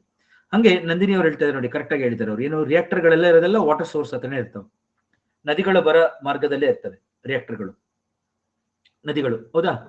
ಅದರಿಂದ ಸಮಸ್ಯೆ ಆಗ್ತಾ ಇದೆ. ನೀರಿನಲ್ಲಿ ಲವಣಾಂಶ ಬದಲಾಗಂಥದ್ದು, ಸಲಿನಿಟಿ ಚೇಂಜ್ ಆಗೋದು, ಕರೆಕ್ಟಾ. ನೀರಿನ ಟರ್ಬಿಡಿಟಿ ಅಂದ್ರೆ ಮಿಕ್ಸ್ಚರ್ ಯಾವ ರೀತಿ ಇರುತ್ತಲ್ಲ ನೀರಿನಲ್ಲಿ, ಯಾವ ರೀತಿ ಆಯ್ತಾ, ಒಂದು ರೀತಿ ಡಸ್ಟ್, ಸೆಡಿಮೆಂಟ್ಸ್ ಅವೆಲ್ಲ ಮಿಕ್ಸ್ ಆಗತ್ತಲ್ಲ, ಅದು ಟರ್ಬಿಡಿಟಿ ಅಂದ್ರೆ. ಓಕೆ, ನಾವು ಕಟ್ಕೊಳ್ಳಿ, ಅದೆಲ್ಲ ಚೇಂಜ್ ಆಗುತ್ತೆ. ಹಂಗೆ ನಾವು ಎಷ್ಟೊಂದು ಸತಿ ಪ್ಯಾಥೋಜನ್ಸ್, ಬ್ಯಾಕ್ಟೀರಿಯಾ, ವೈರಸ್ಗಳನ್ನ ಸೇರಿಸ್ತೀವಿ, ನೋಡಿದಿರಾ? ನೀರ್ಗೆ ಆಡ್ ಆಗುತ್ತವಲ್ಲ ಬ್ಯಾಕ್ಟೀರಿಯಾ, ಪ್ಯಾಥೋಜನ್ಸ್, ಅದೇನು ಅನ್ವಾಂಟೆಡ್ ಬ್ಯಾಕ್ಟೀರಿಯಾ, ಆರ್ಗಾನಿಸಮ್ಸ್ ಎಲ್ಲ ಸೇರುವಂಥದ್ದು, ಕರೆಕ್ಟಾ. ಜೈವಿಕ ಮತ್ತು ಅಜೈವಿಕ ಮೂಲಗಳಿಂದನೂ ನಮ್ಗೆ ಹಾನಿಕಾರಕಗಳು ಸೇರ್ತಾ ಇದಾವೆ. ಹಂಗೆ ಎಷ್ಟೊಂದ್ ಕಡೆ ಪವರ್ ಪ್ಲಾಂಟ್ ಅಲ್ಲಿ ನೀರ್ನ ಬಳಸ್ತಾರೆ ಕೂಲ್ ಮಾಡಕ್ಕೆ, ರಿಯಾಕ್ಟರ್ನ ಕೂಲ್ ಮಾಡಕ್ಕೆ ನೀರ್ನ ಬಳಸ್ತಾರೆ, ಗೊತ್ತಲ್ಲ. ಅವಾಗ್ಲೂ ಏನಾಗುತ್ತೆ, ಅದು ಪೊಲ್ಯೂಷನ್ ಆಗುತ್ತೆ. ನೀರನ್ನ ನಾವೆಲ್ಲ ಕಡೆ ಬಳಸೋದ್ರಿಂದ ರಿಯಾಕ್ಟರ್ಗಳಲ್ಲಿ ಅದರಿಂದನೂ ಸಹ ನಮಗೆ ನೀರು ಮಲಿನಗೊಳ್ತಾ ಇದೆ. ಕರೆಕ್ಟಾ? ವಿದ್ಯುತ್ ಸ್ಥಾವರಗಳಲ್ಲಿ ಕೈಗಾರಿಕೆಗಳಲ್ಲಿ ನೀರನ್ನು ತಂಪಾಗಿಸೋಕೆ ಬಳಸಲಾಗುತ್ತದೆ. ಅದರಿಂದ ನಮ್ಗೇನಾಗುತ್ತೆ, ಜಲ ಮಾಲಿನ್ಯ ಹೆಚ್ಚಾಗ್ತಾ ಇದೆ. ಆಯ್ತಾ? ನೋಡಿ, ಎಲ್ಲ ಆಂಗಲ್ ಕವರ್ ಮಾಡ್ತಾ ಇದ್ದೀನಿ ನೋಡಿ. ಸೋರ್ಸ್ ಎಲ್ಲೆಲ್ಲಿಂದ ನಮಗೆ ಪೊಲ್ಯೂಷನ್ ಬರ್ತಾ ಇದೆ ನೋಡಿ. ಡೊಮೆಸ್ಟಿಕ್, ನಮ್ಮ ಮನೆಗಳಿಂದ, ಸಿವೇಜ್, ಕರೆಕ್ಟಾ, ಘನ ತ್ಯಾಜ್ಯ, ಕೈಗಾರಿಕೆಗಳಿಂದ ಬರುವಂತ waste, acid rain. Acid rain ನೆನಪಿದೆ ಎಲ್ಲರಿಗೂ? ಆಸಿಡ್ ರೈನ್ ಯಾಕೆಂದ್ರೆ ನಮ್ಮ ಜ್ವಾಲಾಮುಖಿಗಳಿದೆ ಭೂಮಿ ಮೇಲೆ, ಕೈಗಾರಿಕೆಗಳಿದೆ, nuclear power plant, thermal power plant ಇದೆ ನಮ್ಮ ಭೂಮಿ ಮೇಲೆ, ಕರೆಕ್ಟಾ? ಹಂಗೆ ವಾಹನಗಳು ಎಲ್ಲದ್ರಿಂದನೂ oxides of sulphur, oxides of nitrogen ಬರ್ತಾ ಇದೆ, ಕರೆಕ್ಟಾ? Sulphur dioxide, nitrogen dioxide release ಆಗ್ತಾ ಇದೆ ಇವುಗಳಿಂದ. ಅವೆಲ್ಲ ಮೇಲೋಗಿ ಮೋಡಗಳ ಜೊತೆ ರಿಯಾಕ್ಟ್ ಆಗುತ್ತೆ. ಮೋಡಗಳಲ್ಲಿರೋ ನೀರು ಜೊತೆಗೆ, ಮೋಡಗಳಲ್ಲಿರೋ ನೀರು ಇದ್ರ ಜೊತೆ ರಿಯಾಕ್ಟ್ ಆದಾಗ ಏನಾಗುತ್ತೆ? ಸಲ್ಫ್ಯೂರಿಕ್ ಆಸಿಡ್ ಆಗುತ್ತೆ ಮತ್ತು ನೈಟ್ರಿಕ್ ಆಸಿಡ್ ಆಗುತ್ತೆ. ಇದು ಆಸಿಡ್ ಅಂತ ಕರಿತೀವಿ. ಆಸಿಡ್, ಆಮ್ಲಗಳು ಇವೆಲ್ಲ. ಸಲ್ಫ್ಯೂರಿಕ್ ಆಸಿಡ್, ನೈಟ್ರಿಕ್ ಆಸಿಡ್ ಇವೆರಡು ಕ್ರಿಯೇಟ್ ಆಗುತ್ತೆ ಸಲ್ಫರ್ ಡೈಆಕ್ಸೈಡ್ ಮತ್ತು ನೈಟ್ರೋಜನ್ ಡೈಆಕ್ಸೈಡ್ ಇಂದ. ಕೇಳ್ತಾರೆ ಎಕ್ಸಾಮ್ ಅಲ್ಲಿ, ಆಮ್ಲ ಮಳೆ, ಆಸಿಡ್ ರೈನ್ ಆಗುವುದು ಯಾವ ಅನಿಲಗಳಿಂದ? ಹೌದಾ? ಅವಾಗ ನೀವು ಯಾವ್ದು ಬರೀತೀರಾ? ಸಲ್ಫರ್ ಡೈಆಕ್ಸೈಡ್, ನೈಟ್ರೋಜನ್ ಡೈಆಕ್ಸೈಡ್ ಇವೆರಡು ರಿಯಾಕ್ಟ್ ಆಗಿ ಸಲ್ಫ್ಯೂರಿಕ್ ಆಸಿಡ್ ಆಗುತ್ತೆ, ನೈಟ್ರಿಕ್ ಆಸಿಡ್ ಆಗುತ್ತೆ. ಇದನ್ನ ನಮ್ಗೆ ಎರಡು ರೀತಿ ಆಗುತ್ತೆ, ಡ್ರೈ, ವೆಟ್. ವೆಟ್ ಅಂದ್ರೇನು? ಮಳೆ ಆಗಿ ಬರೋದು, ಅದೇ ಆಸಿಡ್ ರೈನ್. ಆಸಿಡ್ಸ್, ಆಕಾಶದಲ್ಲಿರುವಂತಹ ಆಸಿಡ್ಸ್ ಎರಡು ರೀತಿ ಬರುತ್ತೆ. ಆಸಿಡ್ಸ್ ಇನ್ ಅಟ್ಮಾಸ್ಫಿಯರ್, ವಾಯುಮಂಡಲದಲ್ಲಿರುವಂತ ನಮಗೆ ಆಸಿಡ್ಗಳು ಇವೆರಡು ನಮಗೆ ಭೂಮಿಗೆ ಮಳೆ ರೀತಿ ಬರುತ್ತೆ. ವೆಟ್. ಡ್ರೈ ಅಂದ್ರೆ ಗಾಳಿಲಿರುತ್ತೆ. ಡ್ರೈ ಡೆಪಾಸಿಷನ್ ಅಂತ ಕರಿತೀವಿ. ಯಾವಾಗ ಗಾಳಿನಲ್ಲೇ ಇರುತ್ತಲ್ಲ, ವಿಮಾನಗಳಿಗೆ ತೊಂದರೆ ಆಗುತ್ತೆ, ನಮಗೆ ಕಣ್ಣುಗಳಿಗೆ ತೊಂದರೆ ಆಗುತ್ತೆ. ಗಾಳಿನಲ್ಲಿ ಇದ್ದಾಗ ಏನಾಗುತ್ತೆ, ನಾವು ಕಣ್ಣೆಲ್ಲ ಉರಿ ಬರಕ್ಕೆ ಶುರು ಆಗುತ್ತೆ, ಒಂದು ಉಸಿರಾಟಕ್ಕೆ ತೊಂದರೆ ಆಗುತ್ತೆ. ವಿಮಾನಗಳು ಹೋಗ್ತಾವಲ್ಲ, ವಿಮಾನಗಳ ಮೇಲೆ ಪೇಂಟ್ ಎಲ್ಲ ಹೊಟ್ಟೋಗುತ್ತೆ ಆಕಾಶದಲ್ಲಿ ಮೇಲೆ. ಡ್ರೈ, ವೆಟ್ ಅಂದ್ರೇನು? ಮಳೆ ರೀತಿ ಬರುವಂಥದ್ದು. ಆಸಿಡ್ ರೈನ್ ಟಾಪಿಕ್ ಇದೆ ಸಿಲೆಬಸ್ ಅಲ್ಲಿ, ಗೊತ್ತು ತಾನೆ ಎಲ್ಲರಿಗೂ? ಆಸಿಡ್ ರೈನ್ ಯಾವ್ದಕ್ಕೆ ಸೇರುತ್ತದು? ಜಲ ಮಾಲಿನ್ಯಕ್ಕೆ ಸೇರುತ್ತೆ. ಹಂಗೆ ತೈಲ ಸೋರಿಕೆ, ಆಯಿಲ್ ಸ್ಪಿಲ್ ನೋಡಿ, ಕನ್ನಡದಲ್ಲಿ ಇದೆ ಇಲ್ಲಿ, ಯೋಚನೆ ಮಾಡಿ. ಆಮ್ಲ ಮಳೆ, ತೈಲ ಸೋರಿಕೆ ನೋಡಿ, ಕೈಗಾರಿಕೆಗಳು, ಘನ ತ್ಯಾಜ್ಯ, ಒಳಚರಂಡಿ ವ್ಯವಸ್ಥೆ, ಮನೆ ತ್ಯಾಜ್ಯ, ಗಣಿಗಾರಿಕೆ, ಕೈಗಾರಿಕೆಗಳು, ಕರೆಕ್ಟಾ? ಕೃಷಿ ರನ್ ಆಫ್ ಅಂತ ಕರಿತೀವಿ, ಅಗ್ರಿಕಲ್ಚರ್ ರನ್ ಆಫ್. ವಿಕಿರಣಶೀಲ ನೋಡಿ ಬರ್ದಿನಿ, ವಿಕಿರಣಶೀಲ ಅಂದ್ರೇನು? ರೇಡಿಯೇಟಿವ್, ಕರೆಕ್ಟಾ? ಹಂಗೆ ಸೇವಾ ಕೇಂದ್ರಗಳು, ಸರ್ವಿಸ್ ಸೆಂಟರ್ ಮತ್ತು ಗ್ಯಾರೇಜ್ಗಳು, ಕರೆಕ್ಟಾ? ಮೀನುಗಾರಿಕೆ, ಅಸುಸ್ಥಿರ ಮೀನುಗಾರಿಕೆ. ಎಷ್ಟೊಂದು ಸತಿ ನಾವು ಮೀನು ಹಿಡಿಯೋಕ್ಕೋಸ್ಕರ ಸೈನೈಡ್ ಬಳಸ್ತಾರೆ, ಡೈನೈಮೈಟ್ ಬಳಸ್ತಾರೆ, ಕರೆಕ್ಟಾ? ನಿಯೋನ್ ಲೈಟ್ ಬಳಸ್ತಾರೆ ಮೀನು ಹಿಡಿಯಕ್ಕೆ. ನೆಟ್ಗಳಿಗೆ ನಿಯೋನ್ ಲೈಟ್ ಫಿಕ್ಸ್ ಮಾಡ್ಬಿಡ್ತಾರೆ, ಬೆಳಕು ಬರ್ತಿದ್ದಂಗೆ ಫಿಶ್ ಎಲ್ಲ ಹತ್ರ ಬರುತ್ತೆ. ಸೈನೈಡ್ ಹಾಕ್ತಾರೆ ನೀರಿಗೆ, ಮೀನು ಹಿಡಿಯಕ್ಕೆ ಹೋಗಿ ಫಿಶ್ ಎಲ್ಲ ಸತ್ತೋಗುತ್ತೆ, ಅದನ್ನ ಕ್ಲೀನ್ ಮಾಡ್ಕೊಂಡು ತಿಂತಾರೆ ಜನ. ಡೈನಮೈಟ್ ಹಾಕ್ತಾರೆ, ಡೈನಮೈಟ್ ಸ್ಫೋಟ ಆಗುತ್ತೆ, ಅದರಿಂದ ಸತ್ತಿರೋ ಫಿಶ್ ನ ಕ್ಲೀನ್ ಮಾಡಿ ತಿಂತಾರೆ. ಆಮೇಲೆ ಆತರ ಎಲ್ಲಾನು ನಾವು ಮಾಡ್ತಾ ಇರೋದು ನೋಡಿ, ಕರೆಕ್ಟಾ? ಮೀನುಗಾರಿಕೆ ಚಟುವಟಿಕೆಗಳು. ಮತ್ತೆ ಶಸ್ತ್ರಾಸ್ತ್ರ ಪರೀಕ್ಷೆ ಮತ್ತು ಯುದ್ಧಗಳಾದಾಗ್ಲೂ ನಮಗೆ ಜಲಮಾಲಿನ್ಯ ಆಗುತ್ತೆ. ಶಸ್ತ್ರಾಸ್ತ್ರ ಪರೀಕ್ಷೆ ಅಂದ್ರೇನು? Weapon testing. ಮಿಲಿಟರಿ ಎಕ್ಸರ್ಸೈಸ್ ಎಲ್ಲ ಮಾಡ್ತೀವಿ ನೋಡಿದ್ರೆ, ನ್ಯಾವಲ್ ಎಕ್ಸರ್ಸೈಸ್, ಮಿಲಿಟರಿ ಎಕ್ಸರ್ಸೈಸ್ ಎಲ್ಲ ಮಾಡಿದಾಗ್ಲೂ ನಮ್ಮ ನೀರು ಕಲುಷಿತಗೊಳ್ಳುತ್ತೆ, ಕಂಟಾಮಿನೇಟ್ ಆಗುತ್ತೆ. ಹೌದಾ? ಸೊ ಇವೆಲ್ಲ ನಮಗೆ ಜ್ಞಾಪಕಕೊಳ್ಬೇಕಾಗುತ್ತೆ ಸ್ನೇಹಿತರೆ. ಸೋರ್ಸಸ್ ಇದು ಜಲ ಮಾಲಿನ್ಯಕ್ಕೆ ಸಮಸ್ಯೆಗಳು ಇವೆಲ್ಲ ಇದೆ ನಮಗೆ. ಇದನ್ನೇ ಕೇಳಿದೆ ಎಕ್ಸಾಮ್ ಅಲ್ಲಿ, ಸೋರ್ಸಸ್ ಕೇಳ್ತಾರೆ. ನೀವು ನೋಡಿ, ನಾನು ಹೇಳಿರೋದು ಎಲ್ಲನೂ ಬರಿಬೇಕಾಗಿಲ್ಲ ಸ್ನೇಹಿತರೆ, ಎಲ್ಲನೂ ನೀವು ಇಷ್ಟೂ ಬರಿಬೇಕಾಗಿಲ್ಲ, ಕಮ್ಮಿ ಮಾಡ್ಬೋದು ಬೇಕಾದ್ರೆ ನೀವು. ಏನೇ ಬರಿಬೋದು, ನಾನು ತುಂಬಾ ಇನ್ಫಾರ್ಮೇಶನ್ ಕೊಡ್ತಾ ಇರ್ತೀನಿ. ಜಲ ಮಾಲಿನ್ಯ ಅಂದ್ರೆ ಏನು ಇದು, ಆಮೇಲೆ ಅದರ ವಿಧಗಳು, ಇಲ್ಲಿ ಟೈಪ್ಸ್, ಕರೆಕ್ಟ್? ನೀರು, ಅಂತರ್ಜಲ, ಸಮುದ್ರ, ಅದು. ನೆಕ್ಸ್ಟ್ ಡೈರೆಕ್ಟ್ ಆಗಿ ಸೋರ್ಸ್ ಬರಿಬೋದು, ಇದು ಯಾವ್ದ್ರಿಂದ ಜಲ ಮಾಲಿನ್ಯ ಆಗ್ತಾ ಇದೆ, ಮೂಲಗಳು 12 ಕೊಟ್ಟಿದ್ದೀನಿ ನಾನು. ಹಂಗೆ ನೆಕ್ಸ್ಟ್ ನೋಡಿ ಇಲ್ಲಿ ಇಂಪ್ಯಾಕ್ಟ್. ಜಲ ಮಾಲಿನ್ಯ ಆಗೋದ್ರಿಂದ ಏನಾಗುತ್ತೆ ಹೇಳಿ? ನೀರಿನ ಕೊರತೆನಾ? ಕುಡಿಯೋ ನೀರು ಕೊರತೆ ಆಗುತ್ತೆ. ಇಲ್ಲಿ ಕುಡಿಯ ನೀರಿನ ಕೊರತೆ, ಕರೆಕ್ಟಾ? ಹಲವಾರು ರೋಗಗಳು ಬರುತ್ತೆ, ಹರಡುವ ರೋಗಗಳು, ಅದು ಕಾಲರಾ ಆಗಿರ್ಬೋದು, ಟೈಫಾಯ್ಡ್ ಆಗಿರ್ಬೋದು, ಹೆಪಟೈಟಿಸ್ ಎ ಇರ್ಬೋದು, ಡೆಂಗ್ಯೂ ಆಗಿರ್ಬೋದು, ಮಲೇರಿಯಾ, ಜಾಂಡಿಸ್ ಇತ್ಯಾದಿ. ಕರೆಕ್ಟ್ ಅಲ್ವಾ? ಎಲ್ಲ ರೋಗಗಳು ಬರ್ತವೆ ನೀರಿನ ಸಮಸ್ಯೆ. ಇವಾಗ ಎಷ್ಟು ಜನಕ್ಕೆ ಗೊತ್ತಾಯ್ತು? ಇವಾಗ ಕರ್ನಾಟಕದಲ್ಲಿ ಈ ₹5 ಕಾಯಿನ್ ಹಾಕಿ ನೀರು ಬರುತ್ತೆ ನೋಡಿದಿರಾ? ರಿವರ್ಸ್ ಆಸ್ಮೋಸಿಸ್ ಪ್ಲಾಂಟ್ ಗಳನ್ನ ಸೆಟಪ್ ಮಾಡಿದ್ದಾರೆ. ಕರೆಕ್ಟಾ? ಬಾಷ್ ಕಂಪ್ನಿಯವರು ಕರ್ನಾಟಕ ಸರ್ಕಾರದ ಜೊತೆ ಸೇರಿ ಎಲ್ಲ ಕಡೆನೂ ಕರ್ನಾಟಕದಲ್ಲಿ ₹5 ಹಾಕಿದ್ರೆ ನೀರು ಬರುತ್ತೆ. ಅದಾದ್ಮೇಲಿಂದ ಕಾಲೆರಾ ಕೇಸಸ್ ಕಮ್ಮಿ ಆಗಿದೆ, ಟೈಫಾಯ್ಡ್ ಕೇಸ್ ಕಮ್ಮಿ ಆಗಿದೆ, ಜಾಂಡಿಸ್ ಕೇಸ್ ಕಮ್ಮಿ ಆಗಿದೆ. ಇವಾಗ ಎಲ್ಲರೂ ಪಾನಿಪುರಿ ಅವರು ಸಹ ಅದ್ರಲ್ಲಿ ಆ ನೀರು ಉಪಯೋಗಿಸ್ತಾರೆ. ₹5 ಕೊಡ್ತಾರೆ, ನೀರು ತಗೊಬರ್ತಾರೆ. ಕರೆಕ್ಟಾ?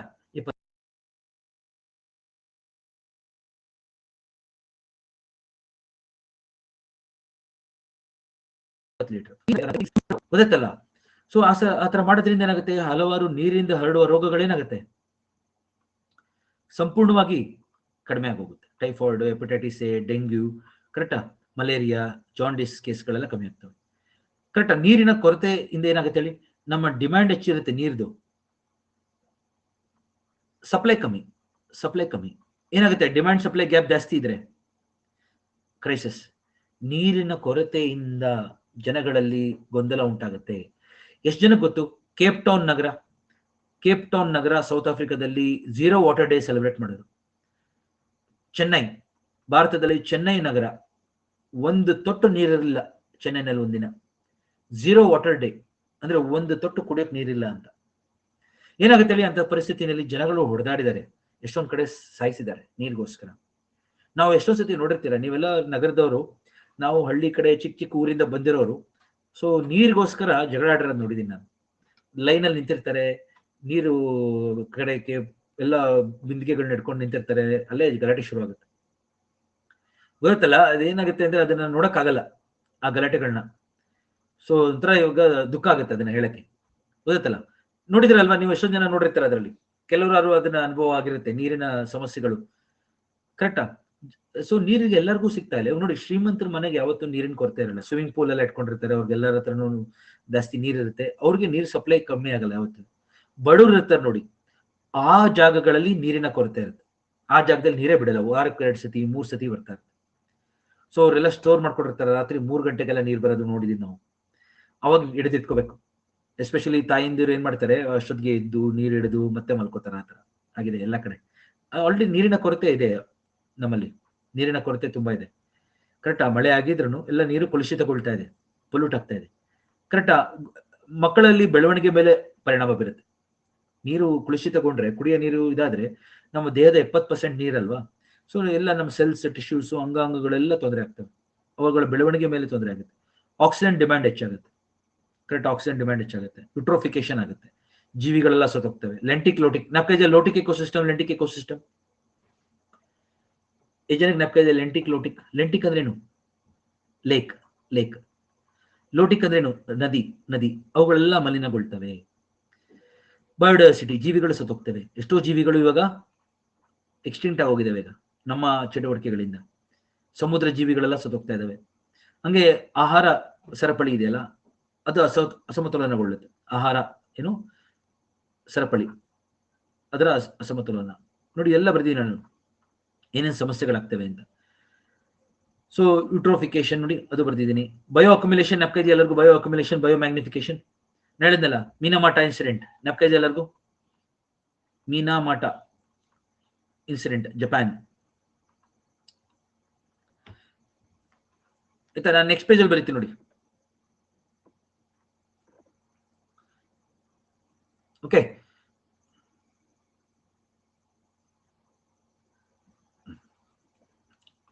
ಇವಾಗ ಆಗಿರುವಂತ ಸಮಸ್ಯೆಗಳು. ಆಯ್ತಾ? First one, Minamata, Japan. ಇದೊಂದು ಎಕ್ಸಾಂಪಲ್. ಓಕೆ, ಸೊ ಎಷ್ಟೊಂದು ಕಂಪ್ನಿಗಳು, ಒಂದು ಕಂಪ್ನಿ ಹೆಸರಿದೆ, ನಾ ಬರೆದಿರ್ತೀನಿ, ಸಿಸೋ ಕಾರ್ಪೊರೇಷನ್ ಅಂತ ಆ ಕಂಪ್ನಿ ಹೆಸರು. ಇವರು ಮರ್ಕ್ಯೂರಿನ ಆಡ್ ಮಾಡ್ಬಿಡ್ತಾರೆ ನೀರಿಗೆ. 27 ಟನ್ಸ್ ಅಷ್ಟು ಮರ್ಕ್ಯೂರಿನ ಆಡ್ ಮಾಡ್ತಾರೆ. ಗೊತ್ತಾಗ್ತಿದೆ ಎಲ್ಲರಿಗೂ? ಮರ್ಕ್ಯೂರಿ ಕರೆಕ್ಟ್ ಇದನ್ನ ಆಡ್ ಮಾಡ್ತಾರೆ. 27 ಟನ್ಸ್ ಆಡ್ ಮಾಡ್ತಾರೆ ಮೀನಾಮಾಟ ಬೇಗೆ, ಜಪಾನ್ನ ಮೀನಾಮಾಟ ಬೇಗೆ. ಕರೆಕ್ಟಾ? ಯಾವ ವರ್ಷದಿಂದ? ವರ್ಷದ 1932 ಇಂದ 1968 ವರೆಗೂ ಆಗಿದೆ ಇದು ಪೊಲ್ಯೂಷನ್. ಆಯ್ತಾ? ಮಧ್ಯದಲ್ಲಿ 1956 ಅಲ್ಲಿ ಫಸ್ಟ್ ಕೇಸ್ ರಿಪೋರ್ಟ್ ಆಗಿದೆ. ಫಸ್ಟ್ ಕೇಸ್ ಗೊತ್ತಾಗ್ತಿದೆ ಎಲ್ಲರಿಗೂ. ನಾನು ಹೇಳ್ತಾ ಇರೋದು ಎಕ್ಸಾಂಪಲ್ ಕೊಡ್ತಾ ಇದ್ದೀನಿ ನಾನು ನಿಮಗೆ. ಸುಮ್ಮನೆ ಮೀನಮಠ ಅಂತ ಮುಂದಕ್ಕೆ ಹೋಗ್ತಾ ಇಲ್ಲ ನಾನು. ಮೀನಮಠ ಬೇ ಮರ್ಕ್ಯೂರಿ ಅಂತ ಹೇಳಿ ಮುಂದಕ್ಕೆ ಹೋಗ್ತಾ ಇಲ್ಲ, ಹೇಳ್ತಾ ಇದ್ದೀನಿ ಏನಾಗಿದೆ ಅಂತ. ಕಂಪ್ನಿ ಹೆಸರು ಸಿಸೋ ಕಾರ್ಪೊರೇಷನ್, 27 ಟನ್ ಮರ್ಕ್ಯೂರಿ, 1932-68. ನೋಡಿ, ಇವಾಗ ನಮ್ಮ ಸ್ಟೂಡೆಂಟ್ ಇದನ್ನ ಬರೀತಾರೆ, ನೀವುಗಳು ಬರೀತಾರೆ ಇದನ್ನ, ಬಾಕಿಯವ್ರಿಗೆ ಗೊತ್ತಿರಲ್ಲ. ಬಾಕಿಯವ್ರಿಗೆ ಏನು ಬರೀ ಮೀನಮಠ ಮರ್ಕ್ಯೂರಿ ಅಂತ ಗೊತ್ತಿರುತ್ತೆ. ನೀವು ಇದನ್ನ ಬರೆದಾಗ ಏನಾಗುತ್ತೆ, ನಿಮ್ಗೆ ಸ್ವಲ್ಪ ಮಾರ್ಕ್ಸ್ ಹೆಚ್ಚಾಗುತ್ತೆ ಅಲ್ವ ಹೇಳಿ. ಎಷ್ಟೊಂದು ಜನ ಟೀಚರ್ಸ್ಗಳಿಗೆ ಗೊತ್ತಿರಲ್ಲ, ನೀವು ಬರೆದಿರ್ತೀರ ಅದನ್ನ. ಓ ಏನಪ್ಪ ಇದು ಬರ್ದಿದ್ರಲ್ಲ ಇವರು 27 ಟನ್ ಅಂತ. ಕರೆಕ್ಟ್ ಆಗಿ 27 ಟನ್ನೇ ನಾನು ಹೇಳಿದ್ದೀನಿ ನಿಮ್ಗೆ, ಅಷ್ಟೇ ಬರೀರಿ. ಗೊತ್ತಲ್ಲ, 1956 ಅಲ್ಲಿ ಫಸ್ಟ್ ಕೇಸ್ ರಿಪೋರ್ಟ್ ಆಯ್ತು. ಏನು? ನ್ಯೂರಲ್ ಡಿಸಾರ್ಡರ್, ನರಗಳ ದೌರ್ಬಲ್ಯತೆ, ನ್ಯೂರೋಲಾಜಿಕಲ್ ಡಿಸಾರ್ಡರ್ ಫಸ್ಟ್ ಬಂತು ಕೇಸ್. ಗೊತ್ತಲ್ಲ, ಆಮೇಲೆ ಹೋಗ್ತಾ ಹೋಗ್ತಾ ಹೋಗ್ತಾ ಹೋಗ್ತಾ ನೋಡಿ ಎಲ್ಲರಿಗೂ ತೊಂದರೆ ಆಗೋಗಿದೆ. ಎಷ್ಟೋ ಸಾವಿರಾರು ಜನ ಸತ್ತಿದ್ದಾರೆ, ಹೇಳ್ತಾ ಇಲ್ಲ ಅಷ್ಟೇ ಅವರು.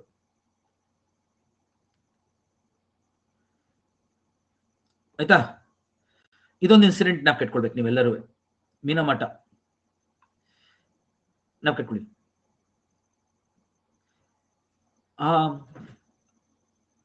ನಂದಿನಿ ಅವ್ರು, ಏನಾಗುತ್ತೆ ಬಯೋ ಅಕ್ಯುಮುಲೇಷನ್ ಅಂದ್ರೆ ಏನಾಗುತ್ತೆ, ಎಷ್ಟೋ ವರ್ಷಗಳಿಂದ ನಾವು ಯಾವ್ದೋ ಒಂದು ಕೆಮಿಕಲ್ಸ್ ಆಡ್ ಮಾಡ್ತಾ ಇರ್ತೀವಿ. POP, ಪರ್ಸಿಸ್ಟೆಂಟ್ ಆರ್ಗ್ಯಾನಿಕ್ ಪೊಲ್ಯೂಟೆಂಟ್ಸ್ ಆಗಿರ್ಬೋದು, ಈ ತರ ಕೆಮಿಕಲ್ಸ್ ಆಡ್ ಮಾಡಿದಾಗ ಏನಾಗುತ್ತೆ ಹೇಳಿ, ಫುಡ್ ಚೈನ್ ಸಮಸ್ಯೆ ಆಗುತ್ತೆ. ಸಾಯಿಲ್ ಪೊಲ್ಯೂಷನ್ ಆಗುತ್ತೆ, ವಾಟರ್ ಪೊಲ್ಯೂಷನ್ ಆಗುತ್ತೆ. ಕರೆಕ್ಟ್? ಅದರಿಂದ ಏನಾಗುತ್ತೆ, ಆರ್ಗ್ಯಾನಿಸಮ್ಸ್ಗೆಲ್ಲರಿಗೂ ತೊಂದರೆ ಆಗುತ್ತೆ. ಫುಡ್ ಚೈನ್ ಅಲ್ಲಿ ನಾವು ತಾನೆ, ನಮ್ದು top of the food chain ಇರೋದ್ರಿಂದ ಎಲ್ಲ ಬಂದು ನಮ್ಗೆ ಅಕ್ಯುಮುಲೇಟ್ ಆಗುತ್ತೆ, ಒಂದ್ ಕಡೆ ಸಂಗ್ರಹ ಆಗುತ್ತೆ. ಅದು ಬಯೋ ಅಕ್ಯುಮುಲೇಷನ್. ಅದರಿಂದ ನಮ್ಗೆ ತೊಂದರೆ ಆಗುತ್ತಲ್ಲ, ಅದು ಬಯೋ ಮ್ಯಾಗ್ನಿಫಿಕೇಶನ್. ಅದರಿಂದ ಎಷ್ಟೊಂದು ಜನಕ್ಕೆ ಕ್ಯಾನ್ಸರ್ ಬರೋದಾಗಿರ್ಬೋದು, ಗೊತ್ತಲ್ಲ. ಸೊ ಅದೆಲ್ಲ ಸಮಸ್ಯೆಗಳು. ನೆಕ್ಸ್ಟ್ ಇನ್ನೊಂದು ಇನ್ಸಿಡೆಂಟ್ ಬರೆಯೋಣ. ಎಷ್ಟು ಜನ ಗೊತ್ತಿದೆ ಇದು ಲವ್ ಕೆನಾಲ್ ಟ್ರಾಜಿಡಿ ಅಂತ? ಲವ್ ಕೆನಾಲ್ ಎಷ್ಟು ಜನ ಕೇಳಿದಿರಾ? ಲವ್ ಕೆನಾಲ್ ಡಿಸಾಸ್ಟರ್ ಅಂತ ಕರೀತಾರೆ ಇದನ್ನು. ಲವ್ ಕೆನಾಲ್ ಅಂತೇಳಿ US ಅಲ್ಲಿ ಇದೆ ಇದು, ಆಯ್ತಾ? ನಾವು ಕಟ್ಕೊಳ್ಳಿ. ಸೊ ಇದೇನಾಗಿದೆ,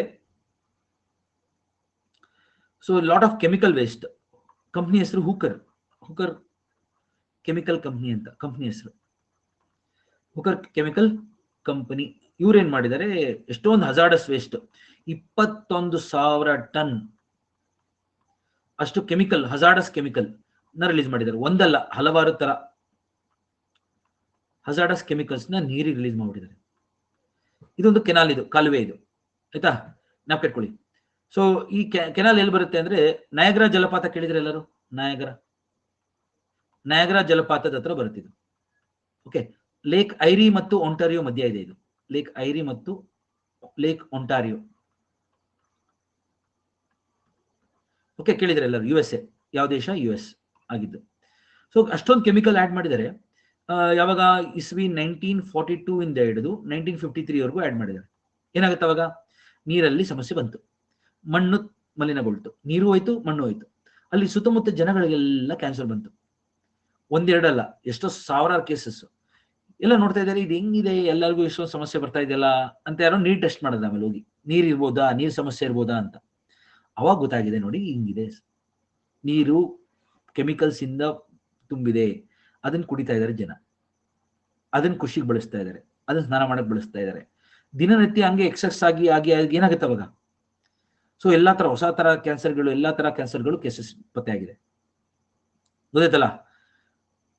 ಈ ರೀತಿ ಸಮಸ್ಯೆ ಉಂಟಾಗಿದೆ. Love Canal disaster, Hooker chemical. ನೀವು ಬೇಕಾದ್ರೆ ಗೂಗಲ್ ಮಾಡಿ, ನಿಮ್ಗೆ ಗೊತ್ತಾಗುತ್ತೆ ಸಮಸ್ಯೆ ಎಷ್ಟಿದೆ ಇದರದೆಲ್ಲ ಅಂತ.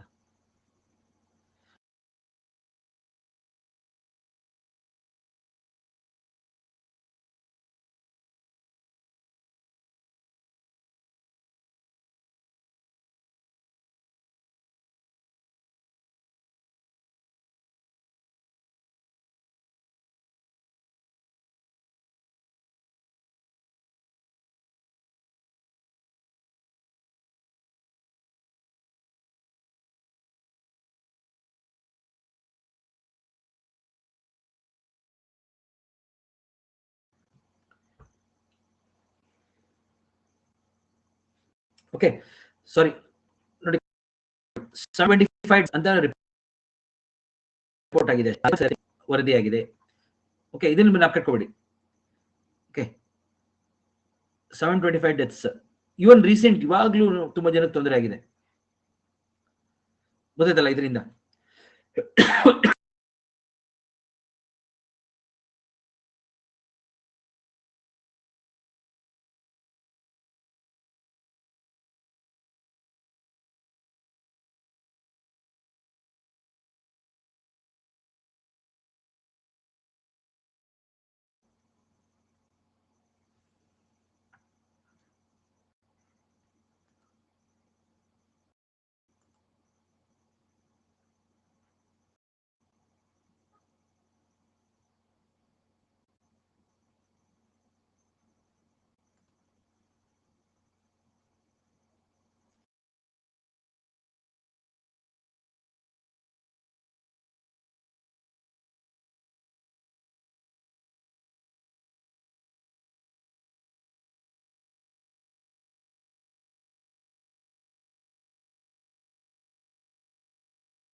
ಸೊ ಇನ್ನೊಂದಷ್ಟು ಎಕ್ಸಾಂಪಲ್ಸ್ ಬರೆಯೋಣ ಸ್ನೇಹಿತರೆ, ಪ್ಲೀಸ್ ದಯವಿಟ್ಟು ಶ್ರಮಿಸಿ, ಇದರಿಂದ ಸಮಸ್ಯೆ ನನಗೂ ಇದೆ, ಪ್ಲೀಸ್ ನೋಡಿ. ಫುಕುಶಿಮಾ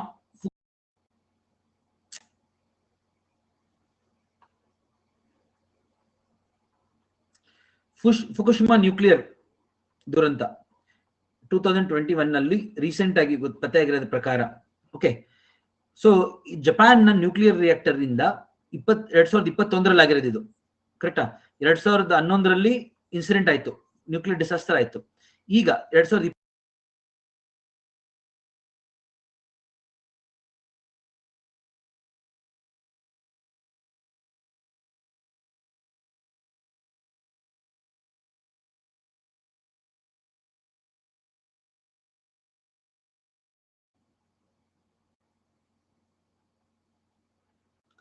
ಹಾ ನೋಡಿ, ಇನ್ನೊಂದ್ಸತಿ ಹಿಂಗೆ ಆದ್ರೆ ನಾವು ಕ್ಲಾಸ್ ಕ್ಯಾನ್ಸಲ್ ಮಾಡ್ತೀನಿ, ಮತ್ತೆ ರಿಪೀಟ್ ಮಾಡ್ತೀನಿ ಟಾಪಿಕ್ ನ.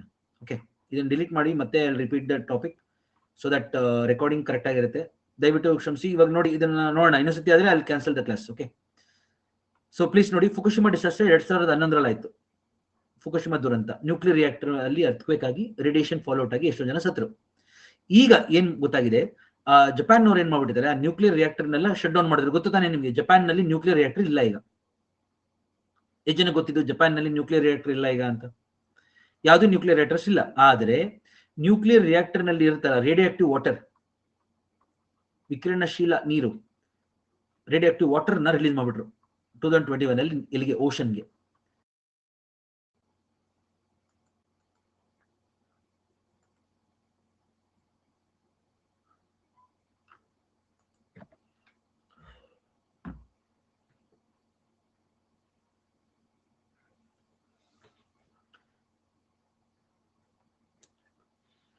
ನೋಡಿ, ಎಕ್ಸಾನ್ ಅಂತ ಹೇಳಿ ಕಂಪ್ನಿ, ಎಕ್ಸಾನ್ ವ್ಯಾಲ್ಡೆಸ್ ಅಂತ ಹೇಳಿ, oil spill.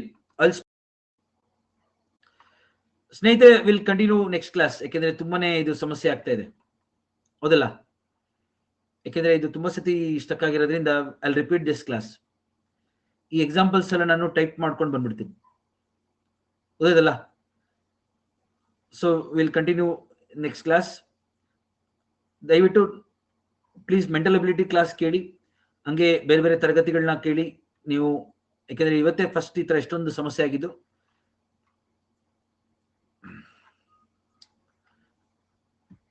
So examples at least I will finish this. Oil spill examples cover ಮಾಡ್ತೀನಿ ನೋಡಿ. Exxon Valdez oil spill, okay, 1989 ಅಲ್ಲಿ ಆಯ್ತು. 1989 ಇದ್ರ ತುಂಬಾ ಸಮಸ್ಯೆ ಆಗಿದೆ.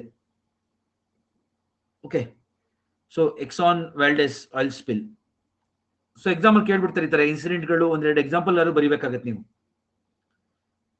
ಎಕ್ಸಾನ್ ವ್ಯಾಲ್ಡೆಸ್ ಆಯಿಲ್ ಸ್ಪಿಲ್ ಬಗ್ಗೆ ಕೇಳಿದಾಗ you should be able to, ಎಲ್ಲಿ ಆಗಿದ್ದು?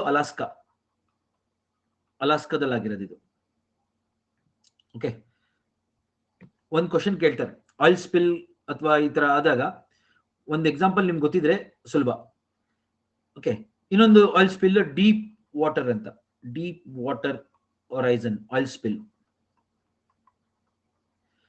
ಆಯಿಲ್ ಸ್ಪಿಲ್ ಇದುವೆ, ಆಯಿಲ್ ಸ್ಪಿಲ್ ಇದು ಜಗತ್ತಿನ ಅತಿ ದೊಡ್ಡ ಆಯಿಲ್ ಸ್ಪಿಲ್ ಅಂತ ಕರೀತಾರೆ. 2010 ಆಯ್ತು. Gulf of Mexico, USA, Mexico, Gulf of Mexico, US ಕೆಳಗಡೆ ಆಯ್ತಾ, USA ಅಲ್ಲಾಗಿದ್ದು. ಓಕೆ, ಇದೆಲ್ಲ ನಿಮ್ಗೆ ನೋಟ್ಸ್ ಎಲ್ಲ ಇಲ್ಲೇ ಸಿಗುತ್ತೆ, ಒಂದಷ್ಟು ಎಕ್ಸಾಂಪಲ್ಸ್ ಅಷ್ಟೇ. ಇನ್ನೊಂದು ಬಾಯಾಮೇರ್ ಕೇಳಿದ್ರೆ ಎಕ್ಸಾಂಪಲ್ ಡಿಸಾಸ್ಟರ್ 2000 ಇಸ್ವಿನಲ್ಲಿ ಆಗಿದ್ದು ದುರಂತ, ಇಂಡಸ್ಟ್ರಿಯಲ್ ಆಕ್ಸಿಡೆಂಟ್ ಇದು. ಇದರಿಂದನೂ ನೀರು ಕಲುಷಿತಗೊಂಡಿದೆ, ಇಂಡಸ್ಟ್ರಿಯಲ್ ಆಕ್ಸಿಡೆಂಟ್. ಎಕ್ಸಾಂಪಲ್ ಏನ್ ಮಾಡ್ಬೋದು, ಇದನ್ನೇ ಮ್ಯಾಚ್ ದ ಫಾಲೋಯಿಂಗ್ ಅಲ್ಲಿ ಕೇಳ್ಬಿಡೋದು. ಎಲ್ಲಾ ಆಕ್ಸಿಡೆಂಟ್ಸ್ಗಳು, Bhopal gas tragedy, Baia Mare disaster, ಇಲ್ಲಿ ರೊಮ್ಯಾನಿಯಾದಲ್ಲಿ ಆಗಿದ್ದು, ರೊಮ್ಯಾನಿಯಾ ದೇಶದಲ್ಲಿ, Romania. Last example Ridder accident 2016 industrial accident, ಇದರಿಂದ ನೀರಲ್ಲಿ ರಿಲೀಸ್ ಆಗಿದೆ, ಕಜಾಕಿಸ್ತಾನ್ ಅಲ್ಲಿ ಆಗಿದ್ದು. ಕಜಾಕಿಸ್ತಾನ್ ಇಂಡಸ್ಟ್ರಿಯಲ್ ಆಕ್ಸಿಡೆಂಟ್, ಇದರಿಂದೆಲ್ಲ ಜಲ ಮಾಲಿನ್ಯ, ವಾಯು ಮಾಲಿನ್ಯ ಎಲ್ಲ ಆಗಿದೆ. ಗೊತ್ತಾಗಲ್ಲ ಸ್ನೇಹಿತರೆ, ಎಷ್ಟು ಎಕ್ಸಾಂಪಲ್ ಕೊಟ್ಟಿದ್ದೀನಿ ನೋಡಿ. ಒಂದು ಮೀನಮಾಟ ಸ್ಟಾರ್ಟಿಂಗ್, ಲವ್ ಕೆನಾಲ್ ಎರಡನೇದು, ಮೂರನೇದು ಫುಕುಶಿಮಾ, ನಾಲ್ಕನೇದು ಎಕ್ಸಾನ್ ವ್ಯಾಲ್ಡೆಸ್ ಆಯಿಲ್ ಸ್ಪಿಲ್, ಐದನೇದು ಡೀಪ್ ಕಂಪ್ನಿ ಇವೆಲ್ಲ oil spill Gulf of Mexico 5, ಆರನೇದು ಬಾಯಾಮೇರ್ ಡಿಸಾಸ್ಟರ್, ಏಳನೇದು ರಿಡರ್.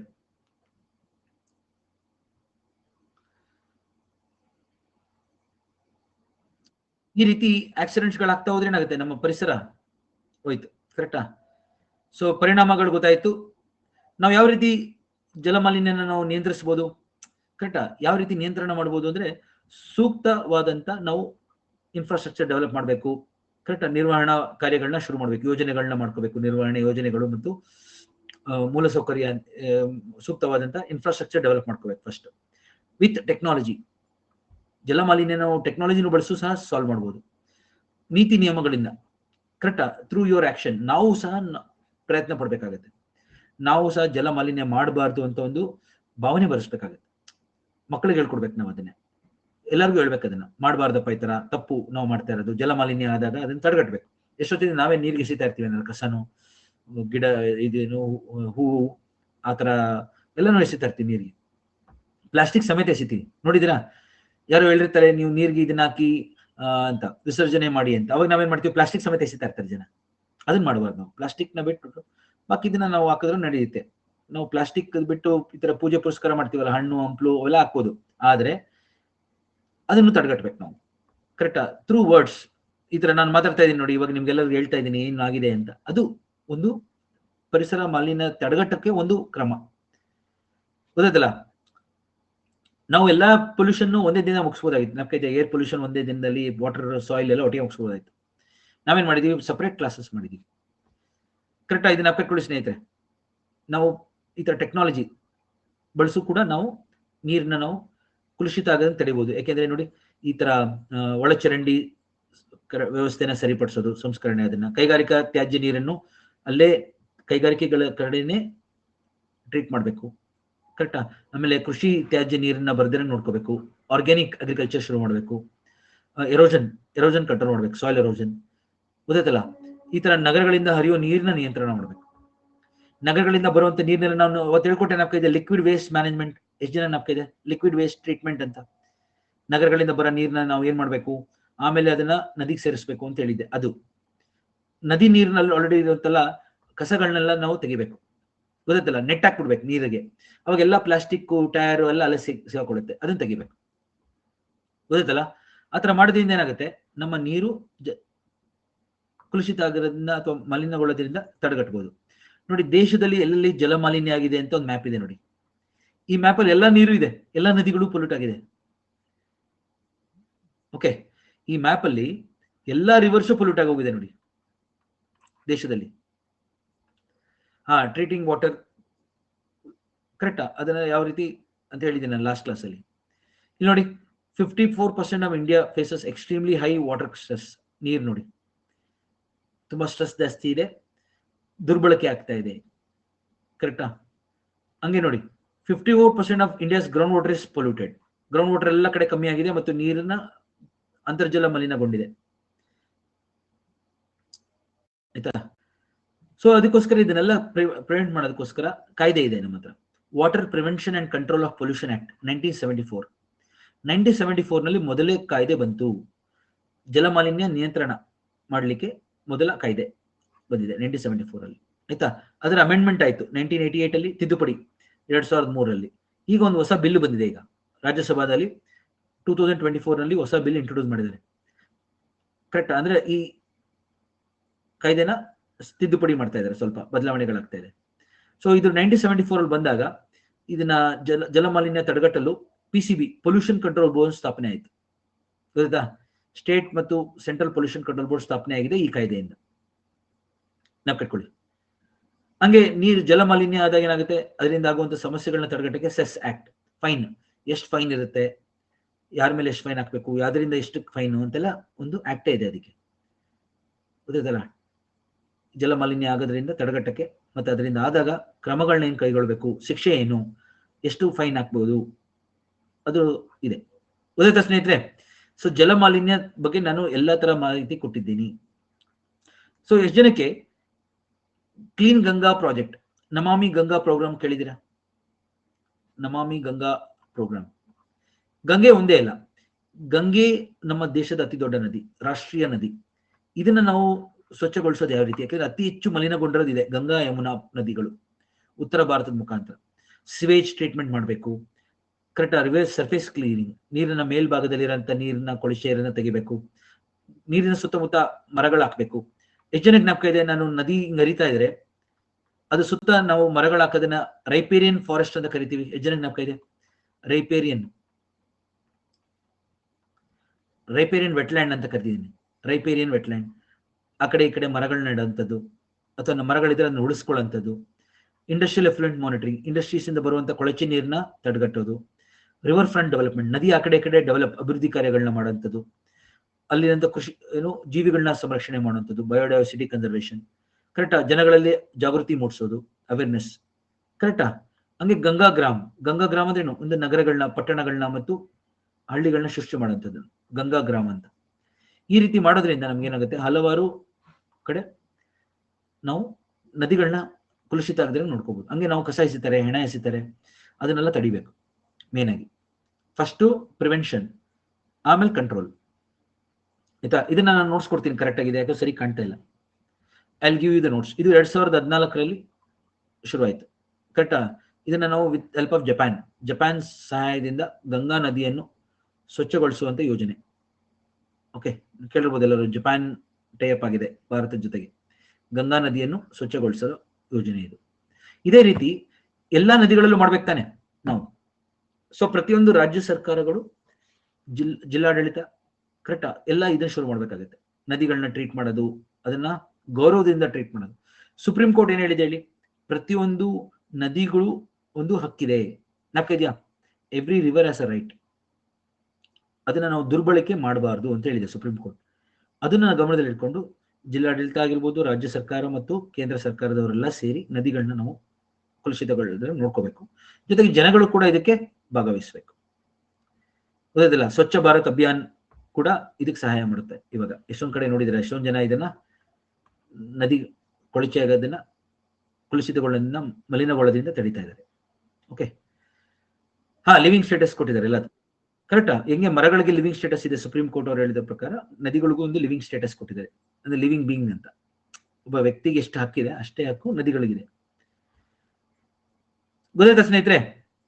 ಸೊ ಇದನ್ನ ನಾನು ರಿಪೀಟ್ ಮಾಡ್ತೀನಿ, ಇನ್ ಕೇಸ್ ರೆಕಾರ್ಡಿಂಗ್ ನೋಡ್ತೀನಿ ನಾನು ಇವತ್ತು. ರೆಕಾರ್ಡಿಂಗ್ ಅಲ್ಲಿ ಏನು ಡಿಸ್ಟರ್ಬೆನ್ಸ್ ಇಲ್ಲ, ಏನು ಕಟ್ ಆಗಿಲ್ಲ, ಎಲ್ಲ ಕರೆಕ್ಟ್ ಆಗಿ ಬಂದಿದೆ ಅಂದ್ರೆ will keep it, otherwise will repeat. ಈ ಟಾಪಿಕ್ ನಾನು ಕೊನೆಗೆ ರಿಪೀಟ್ ಮಾಡ್ತೀನಿ, ಆಯ್ತಾ?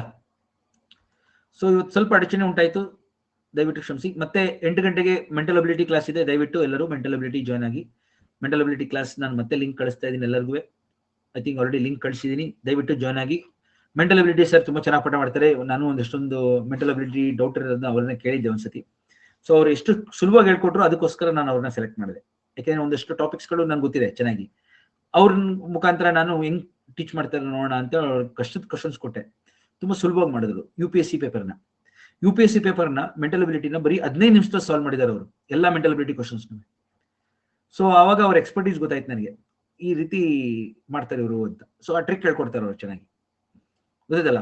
ಸೊ ನೀವು ಎಷ್ಟೊಂದ್ ಸತಿ ನೋಡಿರ್ಬೋದು, ದೊಡ್ಡ ದೊಡ್ಡ ಟೀಚರ್ಸ್ಗಳು ನೀವು ಕೇಳಿರ್ಬೋದು, ಇವರು ಅವ್ರಿಗಿಂತನೂ ಬೆಸ್ಟ್ ಇದ್ದಾರೆ. ಓಕೆ, ಸೊ ದಯವಿಟ್ಟು ಮೆಂಟಲ್ ಅಬಿಲಿಟಿ ಕ್ಲಾಸ್ ಅಟೆಂಡ್ ಆಗಿ. 8 ಗಂಟೆಗಿದೆ. ಹಂಗೆ ಪಾಟೀಲ್ ಸರ್ ಅವರು ಕ್ಲಾಸ್ ತರಗತಿ ಶುರು ಮಾಡ್ತಾರೆ. ನಾನು ಲಿಂಕ್ಸ್ಗಳನ್ನ ಕಳಿಸ್ಕೊಡ್ತೀನಿ. ದಯವಿಟ್ಟು ನಮ್ಮ ಪಾಟೀಲ್ ಸರ್ ಅವ್ರಿಗೂ ಮತ್ತು ಮುಂದೆ ನವೀನ್ ಸರ್ ಅವ್ರಿಗೂ ಪ್ರೋತ್ಸಾಹ ಕೊಡಿ, ನಾನು ಕೊಟ್ಟಂಗೆ. ದಯವಿಟ್ಟು ಎಲ್ಲರೂ ನಿಮ್ಮ ಸ್ನೇಹಿತರು ಎಲ್ಲರಿಗೂ ಹೇಳಿ. ಸೊ ಒಂದು ಒಳ್ಳೆ ಪ್ಲಾಟ್ಫಾರ್ಮ್ ಕ್ರಿಯೇಟ್ ಮಾಡ್ತಾ ಇದೀವಿ. ಹೋಪ್ ಎಲ್ಲ ಚೆನ್ನಾಗಾಗ್ಲಿ ಇದು, ಆಯ್ತಾ? ಥ್ಯಾಂಕ್ ಯು ಎಲ್ಲರಿಗೂ, ಧನ್ಯವಾದಗಳು ಸ್ನೇಹಿತರೆ. ನಿಮ್ಮ ಸ್ನೇಹಿತರು ಎಲ್ಲರಿಗೂ ಹೇಳಿ ನಮ್ಮ ಕೋರ್ಸ್ನ ತಗೊಳ್ಳಿಕ್ಕೆ. ಧನ್ಯವಾದಗಳು. Thank you all. Thank you.